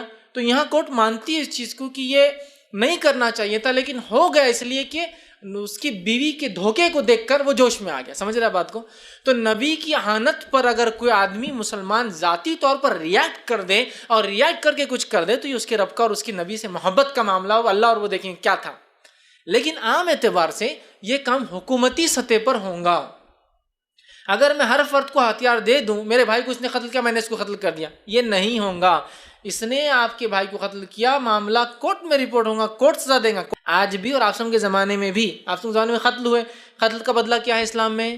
قتل یا خون بہا، تو کیا صحابہ نے آپس میں کر لیا؟ ایسا کہیں مل سکتا آپ کو کوئی واقعہ آپس میں مٹا لیا، انہوں نے ان کا قتل انہوں نے ان کا قتل؟ ہاں، کسی نے کسی کا قتل کیا، غصے میں آ کے اس نے جواب دیا، وہ کورٹ الگ ڈیسائیڈ کرتا اس کا کہ بھائی یہ تو انٹینشنل مرڈر نہیں تھا، جوش میں آ گیا اس نے اس کا خون دیکھ کر اور اس نے اس کو مار دیا، سمجھ رہے ہیں بات کو؟ تو محبت رسول میں اگر کوئی آدمی یہ کارنامہ کر دے تو اس کے ذاتی عمل ہے، ٹھیک ہے، سمجھ رہے آپ؟ یہ اس کا، اس کے رب کا، اس کے نبی سے محبت کے تقاضے کا معاملہ تھا، اللہ اس کا فیصلہ کریں گے کیا ہے، سمجھ رہے بات کو؟ جیسے مثال ایک صحابی رسول تھے، حدیبیہ کی صلح ہونے کے بعد، صلح حدیبیہ میں کیا ایک جو کچھ باتیں تھی، نکات، اس میں سے ایک نقطہ یہ تھا، ہمارا آدمی آپ کے پاس آیا تو آپ واپس کر دیں گے، آپ کا آدمی ہمارے پاس آیا تو ہم واپس نہیں کریں گے، مطلب اگر کوئی مدینے سے نکل کر مکہ جا کے بولتا مجھے واپس نہیں جانا تو آپ مانگنا نہیں، اور اگر لیکن کوئی مکے کا آدمی مدینہ جائیں گا اور ہم بولیں گے واپس دو، وہ نہیں بھی آنا چاہے تو آپ کو بھیجنا پڑے گا۔ ہوا یوں کہ ایک صحابی تھے، ان کو اللہ کے رسول نے واپس بھیجا، میں ان کا نام بھول گیا، ان کو اللہ کے رسول نے واپس بھیجا، جاؤ۔ اب وہ کیا کیے، جو ہے مدینہ سے نکل گئے اور مکہ گئے ہی نہیں، اور بیچ میں کھڑے ہو گئے جا کر، مطلب مدینہ اور مکہ کے بیچ میں ایک مقام بنا لیا۔ اب کیا ہوتا، جو مکہ سے بھاگ کے آتے وہ جمع کر لیتے اپنے پاس، اور ایک گروپ بن کے یہ اٹیک کرتے تھے مشرکوں پہ کنٹینیوسلی۔ آپ صلی اللہ علیہ وسلم نے ان کو بھیج دیا، آپ نے اپنا معاہدہ پورا کر دیا، یہ وہاں نہیں پہنچے، سمجھ رہے آپ؟ اور بیچ میں مسلمانوں کو بہت فائدہ دیا انہوں نے، مطلب بیچ میں کیا کرتے تھے کہ تو اب یہ آپ کے ماتحت بھی نہیں تھے، ظاہر سے ان کے اٹیک کو مسلمانوں کا اٹیک نہیں مانا جاتا تھا، یہ باغی تھے نا، وہاں سے تو نکل گئے تھے، مکہ بھی نہیں پہنچے، یہ مسلم تھے، تو انہوں نے بہت سارا مشرکین کو نقصان پہنچایا، لیکن آپ نے کبھی تعریف نہیں کی ان کی، سمجھ رہے ہیں بات کو؟ تو اگر کوئی شخص انفرادی طور سے مجھے بہت شدید غصہ ہے میرے نبی کی اس نے اہانت کی اور میں نے اس کو جوابی کارروائی کر دی، تو یہ ایک الگ مسئلہ رہا، لیکن یہ کام حکومتی لیول پر ہی ہونا چاہیے، ورنہ اگر ہر آدمی کو ہم قانون ہاتھ میں لوگ کہہ لیں گے تو پھر قانون کی کوئی اہمیت نہیں ہوگی، نہ دنیاوی نہ دینی قانون کی۔ میرے بھائی کو کسی نے قتل کیا، میں نے اس کو قتل کر دیا، اس نے میری بہن پہ حملہ کیا اور میں نے اس کی بہن پہ کر دیا، سمجھ رہے آپ؟ کوئی قانون کی اہمیت نہیں رہیں گی، سبھی پھر وہ بارڈرز کر لیں گے، تیرا میں اور میرا تو، چلو قبائل اور یہ سب چالو ہو جائیں گے، حکومت تو کوئی اہمیت نہیں رہیں گی، نہ اسلامی حکومت کی رہیں گی نہ نان اسلامی حکومت، تو لیکن بہرحال جو صحیح ہے وہ یہی ہے کہ ہم حکومت کے لیول پر یہ کام کریں۔ ہر فرد اگر ہتھیار اٹھا لیں گا تو اس کے بہت برے نقصانات اور نتائج سماج پر آ سکتے ہیں۔ ٹھیک ہے، السلام علیکم۔ ایک سوال ہے جو بہت سی چیزوں سے ریلیٹڈ ہے آج کے بھی اس درس سے، کہ کوئی بھی کام کرنے کے لیے انسان کو سب سے پہلے ایک ہمت اور ڈر کو اپنے کانکر کرنا پڑتا ہے، اس کو وہ کرنا پڑتا ہے۔ اسلام اس میں ہمیں کانکر کرنے کے لیے کیا اور کیا طریقے بتاتا ہے؟ بھائی نے ایک اچھا سوال کیا کہ ہر چیز، بہت سارے چیزیں ہیں جو زندگی میں بھی اور اسلام سے ریلیٹڈ بھی ہے کہ انسان ڈر پر قابو پائے اپنے، تبھی وہ بہت سارے کام کر پاتا ہے، جیسا کہ سماج کے ڈر کی وجہ سے بہت سارے عمل نہیں کر پاتا ہے، سوسائٹی کی ڈر کی وجہ سے، بڑے اور چھوٹوں کی ڈر کی وجہ سے، بہت سارے ڈر ہوتے ہیں، حکومتوں کے ڈر کی وجہ سے انسان نہیں کر پاتا، تو اس کو کیسے، ڈر کو کیسے قابو میں لائیں؟ دیکھیے، سب سے پہلے ایک چیز بتا دوں میں آپ کو جو کہ غلط فہمی بہت سارے لوگوں کی ہوتی ہے، وہ یہ ہے کہ وہ سمجھتے ہیں کہ ڈر ایمان کے نفی کی علامت ہے، ڈر ایمان کے کمزوری کی علامت ہے، لوگ ایسا سمجھتے ہیں، ایسا نہیں ہے، لیکن یاد رکھیے ڈرنا، خوف کھانے سے ایمان میں کوئی نفی یا کمزوری نہیں آتی، یا کوئی نفی یا کمزوری کی علامت نہیں ہے، اس لیے کہ اللہ رب العزت نے موسیٰ علیہ السلام کا واقعہ جب بیان کیا اور بالخصوص جب آپ کو نبوت دی گئی، 2 سے 3 مخاطبت میں کہا وَخِیفَ موسیٰ، اور موسیٰ ڈر کے چلے گئے، اور موسیٰ ڈر کے چلے گئے، موسیٰ ڈر کے پلٹ گئے، ٹھیک ہے؟ تو اس سے پتہ چلا ڈرنا انسانی فطرت کا تقاضا ہے۔ تو اب ہمت کس کو بولتے ہیں؟ مطلب ڈر کو کانکر کیسے کرے بول رہا ہوں، ہمت کس کو بولتے ہیں؟ ہمت کہتے ہیں ڈر کے باوجود حق کام کو کرنا، اس کو کہتے ہیں ہمت۔ موسیٰ علیہ السلام کو پتہ ہے کہ فرعون کے پاس جاؤں گا اللہ کا پیغام لے کے تو مجھ پر پہلے سے مصر میں کیس چل رہا ہے، وہ کیس ریووک ہو جائیں گا، پھر سے میرے خلاف اٹھ جائیں گا، ڈر کے باوجود بھی لیکن اللہ کا پیغام لے کر پہنچے، اس کو بولتے ہیں ہمت۔ بہت سے لوگ بولتے ہیں میں ڈرتا نہیں، تو پھر پاگل ہے بھائی آپ، پھر پاگل ہے آپ۔ ڈر کے باوجود حق کام کرنا، اسی کو ہمت کہتے ہیں، ٹھیک ہے؟ تو ہمیں اگر ڈر پہ قابو پانا ہے تو اس کا اصول یہ ہے کہ آپ جو صحیح کام ہے اس کو بلا جھجک کر لیجئے، جتنا ہی ڈر لگے اسی کو ہمت کہا جائے گا پھر، اور اس سے آپ کا ڈر دھیرے دھیرے کم ہو جائے گا۔ مثال دیتا ہوں، میں اپنی مثال دیتا ہوں، چھوٹی سی مثال سوشل پریشر کی۔ میں جب کالج میں تھا، MC فرسٹ ایئر میں تھا، تو جب شروعات میں 3 لوگ داڑھی والے تھے اس میں، ٹھیک؟ اب وہی ہو کہ گیدرنگس ہونا، فلاں ہونا اور نماز کا وقت ہو جانا، تو کوئی بھی نہیں اٹھنا، اور ظاہر سی بات ہے میری بھی ہمت نہیں ہوتی تھی ایک دم، اب سب کو دیکھنا تم اٹھ رہے کیا، تم اٹھ رہے کیا، کوئی بھی نہیں اٹھ رہا۔ اب آخر میں کیا ہوتا تھا، پھر کلاس میں سے، چلتی محفل میں سے، اس میں سے میں اٹھ کر چلا جاتا تھا، اپنا اٹھ کے پھر میں چلا جاتا، لیکن مجھے بہت ڈر لگتا تھا تب کہ اب کلاس کیا بولیں گے۔ ایک بار تو ایک فنکشن تھا اور میں ہی اس میں کنوینر، اور میں چلا گیا بندی، میں نے ان کو بولا تھا مغرب کی اذان ہوں گی اور دیر تک نہیں چلانا، مغرب چونکہ اب بہت کم وقت رہتا تو میں نے رکھا اور چلا گیا نکل کر، لیکن بہت دیر تک میں خود تذبذب میں تھا، اور جب تک جماعت ہو گئی تھی کیونکہ مجھے ڈر لگا جاؤں نہ جاؤں، جاؤں نہ جاؤں، جاؤں نہ جاؤں، لیکن بولا اب نماز کو تو نہیں چھوڑ سکتے، اس کے لیے تو میں نے مائک رکھ دیا اور چلا گیا۔ ایسا 1-2 بار ہوا، اس کے بعد مجھے کوئی ڈر ہی نہیں لگنے لگا، بلکہ ٹیچرز ڈرنا شروع کر دیتے تھے، پلیز تم جلدی نہیں جانا، تم تھوڑا رکو، پھر وہ کرنا۔ سمجھ رہے آپ؟ 2 سے 3 بار مجھے بہت ڈر لگا. اس کے بعد لیکن یہ ہوگا کہ پھر ٹیچرس اور مینجمنٹ ڈرتا تھا کہ یہ اٹھ کے چلے جائیں گے, کچھ بھی خلاف ہوں گا تو وہیں کھڑے ہو جائیں گے, تو ان کو ڈر ہو گیا. ٹھیک, تو ڈر پہ قابو پانے کے لیے آپ حق کام کو کر لیجئے ڈر کے ساتھ, اسی کو ہمت کہتے ہیں. اور پھر دھیرے دھیرے جب آپ ایسا کام کرتے ہیں تو اللہ تعالیٰ آپ کو ہمت دیتا چلا جاتا ہے, دیتا چلا جاتا ہے, دیتا چلا. سمجھ رہے ہیں نا بات کو؟ تو یہ ماحول, تو مجھے بھی بہت تکلیف اس زمانے میں. یا کبھی ہوتا ہے کہ گھر میں جو ہے کوئی بھی انسان جو ہے ٹخنے سے اونچا نہیں پہن رہا ہے پینٹ, اب مجھے وہ کام کرنا ہے, سوشل پریشر, گھر والوں کا پریشر, فلاں کا پریشر. غلط کام میں مجھے نہیں ہوگا, میں تھیٹر میں جا کے روزی بیٹھوں گا تو کوئی مجھے روکیں گا نہیں, لیکن جب دینی کام کروں گا تو میرے ہی لوگ میرے آڑے آنے والی, یہ بات پکی ہے. تو اب میں یہ کیسے کروں؟ لیکن اس ڈر کے باوجود میں کر دے رہا ہوں. ابا کو پسند نہیں آئے گا. کیوں نہیں آئے گا؟ اس لیے کہ ابا سنت ہے مانتے ہیں, لیکن تو پہنیں گا تو میرے پہ الزام آئیں گا نا بیٹا, تو بھی نہیں پہننا. بہت سارے بچے داڑھی اس لیے نہیں رکھ پاتے, پینٹ اونچی اس لیے نہیں پہن پاتے کہ والد صاحب بولتے تیرے وجہ سے ہم پہ الزام لگیں گا, تو بھی مت کر. سمجھ رہا؟ سوشل پریشرز ہوتے ہیں, کسی جگہ حکومتی پریشر ہوتا ہے, فلاں کام کروں گا تو ایسا ہو جائیں گا, فلاں تنظیم چلائیں گا تو یہ ہوں گا, دینی کام کرے تو نظروں میں آ جائیں گے, فلاں کرے تو ایسا ہو جائیں گا, یہ کرے تو ویسا ہو جائیں گا. تو یہ تمام چیزوں کے لیے آپ کو کیا کرنا ہے؟ ڈر کے باوجود ہمت کو رکھنا ہے. ٹھیک, جیسا بہت سی بار, ایک بار کیا ہوا رمضان, میں سمجھتا ہوں رمضان 2008 کا واقعہ ہے, جے پور بم بلاسٹ.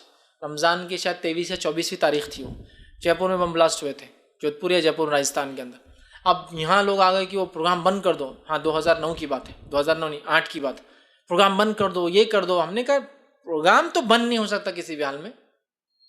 ٹھیک ہے, وہ جو بھی ہوں گا الگ بات ہے. نہیں بولے حکومت سوچیں گی اتنا ہونے کے بعد بھی تم اتنی ہمت کر رہے, اتنا ہونے کے بعد ہمت کر, تو ہم نے کون سا وہ کیا جو ہم ہمت کر رہے اور نہیں کر رہے؟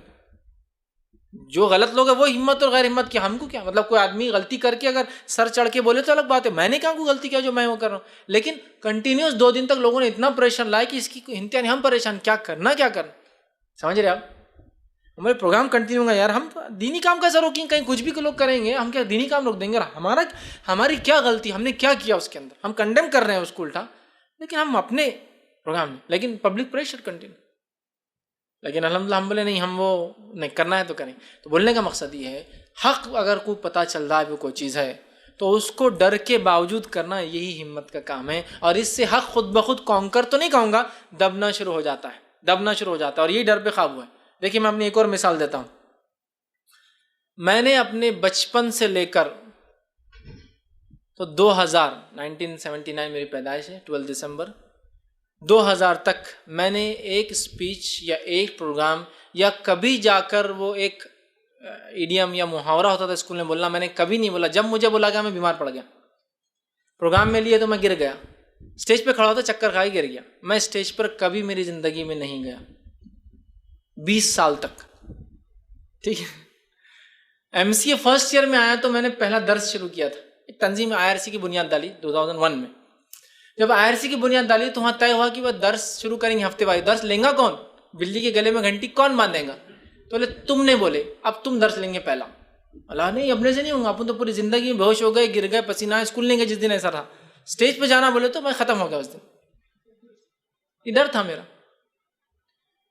اب سب نے بولے کرنا جمعے کے دن درس, دسمبر کا مہینہ, فرسٹ سیمسٹر تھا MCA کا, دسمبر کا مہینہ, جمعے کے دن درس. سورہ اخلاص سے میں نے درس دیا, 4 منٹ درس چلا میرا ٹوٹل. کتنے منٹ کا تھا؟ 4 منٹ کا. لیکن آپ یقین نہیں مانیں گے, میرے ہتھیلیوں سے پسینہ ٹپک رہا تھا. یہ تو پورا پسینے میں نہایا ہوتا, ہتھیلیوں سے. سننے والے 3 لوگ سن رہے ہیں اور میرے ہتھیلیوں سے پسینہ ٹپک رہا ہے. یہ ڈر تھا. پھر بھی اب چونکہ اب کرنا ہے کوشش, سمجھ رہا ہے بات کو, تو اس دن سے لے کر آج بھی میں درس سے پہلے بہت ڈرتا ہوں. میں سیدھا درس میں نہیں آ سکتا ہوں, لیکن آگے کھڑا ہوگا تو کچھ نہ کچھ بول کر چلا جاتا ہوں. سمجھ رہے آپ؟ لیکن آج بھی کوئی بول نہیں سکتا کہ میں کسی لیکچر سے پہلے ڈرا نہ ہوں گا. سنڈے بھی درس آتا تو میرے کو ڈر رہتا, سیٹرڈے میرا بہت ہارڈ جاتا, چونکہ ایک نیچرل فیئر ہے, وہ اس کو بولتے اسٹیج فیئر. لیکن میں کہیں نہ کہیں اس کو اسٹیج پہ آنے کے بعد دوائی دیتا ہوں. ٹھیک, پبلک فیئر مجھے آج بھی ہے. اسٹیج سے اترنے کے بعد میں الگ ہو جاتا ہوں, اسٹیج پہ الگ رہتا ہوں. سمجھ رہا ہے تو نیچرل. لیکن میں ڈر کے باوجود ہر بار آ کر کھڑے ہوتا ہوں اللہ سے دعا کر کے, اور الحمدللہ کچھ نہ کچھ اچھا ہی بول کر چلا جاتا ہوں. سمجھ رہے آپ؟ تو ڈر آج بھی ہے مجھے, تو ڈر ختم نہیں ہوا اور یہ رہیں گا شاید زندگی بھر. بہت سارے لوگ ہوتے ہیں, میں ان کو دیکھ کر خوش ہوتا ہوں, اللہ نے کیا صلاحیت دی, آدھی رات میں ایسا کرو, تقریر دینا ہے, الحمدللہ, اور شروع ہو جاتے ہیں. اگر مجھے تقریر دینا ہے تو میرا ڈر کا عالم ہی ہوتا ہے. مجھے اسپیچ یاد بھی ہے تو میں 2 بار لکھتا ہوں اس کو پیڈ پہ, آج بھی لکھتا ہوں. مجھے یاد ہے پوری، پھر بھی لکھ کے، اس لیے کہ مجھے آج بھی ڈر لگتا بھول گیا تو. سمجھ رہے آپ؟ تو میں آج بھی، مجھے پورا درس یاد ہے، لیکن آپ دیکھیں گے میرے پیڈ میں پوری آیت حدیث میں پھر لکھتا ہوں. چونکہ لکھنے کے بعد مجھے ایک طرح سے ایک سیٹسفیکشن ملتا ہے کہ اگر بھول بھی گیا تو ادھر لکھا ہوا رہیں گا. اچھا لکھا ہوا پیڈ ہے اور مجھے نیکسٹ درس دینا تو پھر میں لکھتا ہوں اس کو ایک اور بار، اس لیے کہ مجھے پھر بھی اطمینان نہیں ہوتا کہ میں بھول جاؤں گا. سمجھ رہے ہیں؟ تو ڈر آج بھی ہے، لیکن ڈر کے باوجود پھر بھی میں بولتے رہتا ہوں. سمجھ رہا ہوں؟ تو ہمت یہی ہے کہ ڈر کے باوجود انسان وہ کام کو کرے جس کو حق سمجھتا ہے. اس سے دھیرے دھیرے ڈر ختم ہو جاتا ہے اور آپ اس کو ایک طرح سے کانکر ہی کرتے نا. لیکن ڈر پورا ختم نہیں ہوگا، چونکہ ڈر فطری چیز ہے میرے بھائی، ہمارے نیچر کا حصہ ہے. اور وہ ڈر بھی بہت سارے کام کروا دیتا ہے، بہت ساری چیزیں بھی کرواتا ہے. ڈر بھی ایک بہت اچھی چیز سائنٹیفکلی، ٹھیک ہے. تو ڈر فطری چیز ہے. اسلام یہی کہتا ہے کہ حق چیز جب پتہ چلے ڈر کے باوجود کرو، یہی ہمت ہے. اور اس سے ڈر کم ہوتا جاتا ہے اور آپ اس کو کہیں نہ کہیں کچھ حد تک قابو میں لاتے ہیں اور اس کو رائٹ ڈائریکشن دیتے ہیں اس ڈر کو. ورنہ بہت سارے ڈر ایسے ہوتے ہیں جس کی وجہ سے انسان کبھی قابو میں. تو آپ یہ بات سمجھ لیں، حق کام کرنا ہے. مجھے ڈر لگ رہا ہے سماج کا، پبلک کا، ڈپارٹمنٹس کا، اس کا اس کا، لیکن صحیح کام ہے تو میں تو کر کے رہنے والا ہوں انشاءاللہ. آپ کوشش کیجئے، ڈر کم ہو جائے گا اور آپ کہیں نہ کہیں کچھ حد تک اس پہ کنٹرول کر پائیں گے. لیکن میں نہیں سمجھتا ہوں کہ کوئی شخص یہ کہے کہ اس کو ختم کیا جا سکتا ہے، چونکہ وہ ایک نیچر. ہاں ایک فیلڈ میں ڈر کم ہو سکتا ہے آپ کا، لیکن مکمل انسان بے باک ہو جائے ایسا نہیں ہوتا. ٹھیک ہے، اس لیے کہ صحابہ دیکھیے کتنے بڑی شخصیت تھے، پھر بھی سارے کے سارے ڈرتے تھے، ہے نا. عمر ابن خطاب ڈر رہے ہیں، اللہ قبول نہیں کرا تو میرے اعمال، حالانکہ جنت کی بشارت. ابو ہریرہ رضی اللہ عنہ سے پوچھا گیا موت کے وقت، رو رہے تھے. کیوں ابو ہریرہ؟ ڈر لگ رہا. تو کہاں بہت ڈر لگ رہا، اللہ پکڑ لے تو. میں نے اس لیے کہا ڈر فطری چیز ہے، وہ باقی رہیں گا. ہو سکتا ہے ایک فیلڈ میں نکل جائے دوسرے کریں گا، لیکن فطری چیز ہے. ہم کو حق کام کرنے کو آگے بڑھنا ہے، ہمت رکھیے تو انشاءاللہ اس ڈر کچھ نہ کچھ کنٹرول اور قابو میں آ جاتا ہے. جی السلام علیکم.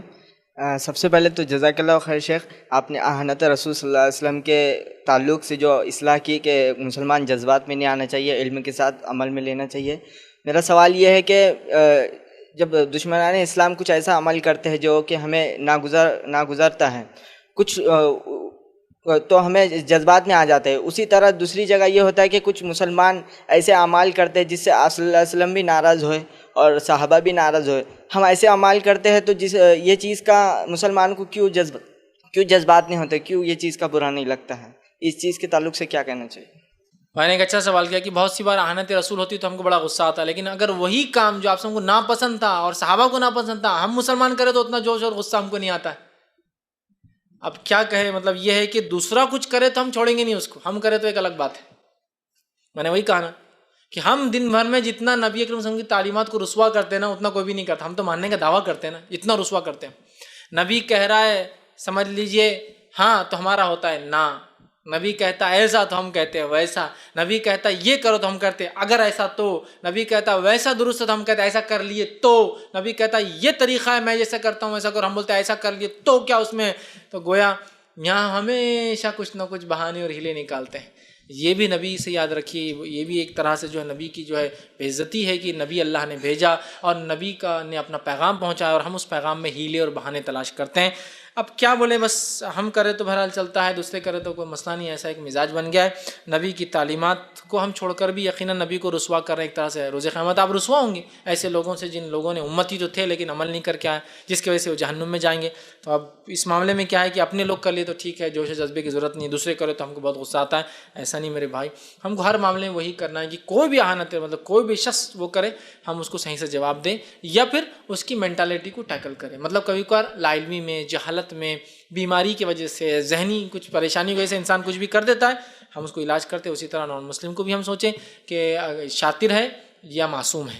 اگر جان بوجھ کے کر رہا ہے تو الگ حل رہیں گا، اور اگر معصوم ہے تو اس کو چاہیے کہ جا کر ہم بتائیں. اور بہت ساری بار جب ہم نے بتایا، لوگوں نے بتایا تو لوگ اصلاح کر لی کہ ہاں ہم سے چوک ہوئی، غلطی ہوئی. اس کی جیتی جاگتی مثال جو ہے، میں ایک جو ہے ہندو مذہب کے بڑے رہنما ہیں، میں ان کا نام بہرحال بھول گیا، اورنگ آباد بھی پچھلے مہینے ان کا آنا ہوا تھا. انہوں نے ایک جو ہے اسلام کے خلاف کتاب لکھی تھی 2000 تقریباً 5 یا 6 میں. اس کے بعد کچھ مسلمان ان کے پاس گئے اور ان کو اسلام کیا ہے بتایا. پھر انہوں نے اس کے بعد ایک اور کتاب لکھی اسلام کے حق میں، اور اس کے بعد سے وہ اسلام کی تعریف ہی کرتے ہیں. ہر جگہ جب بھی جاتے ہیں ایسی باتیں کرتے ہیں کہ مسلمانوں کو کبھی کبھی شرم آتی ہے، مسلمان تو نہیں بولنے والا. سمجھ رہے ہیں؟ تو اس سے پتہ چلا کہ کچھ لوگ ہوتے ہیں جو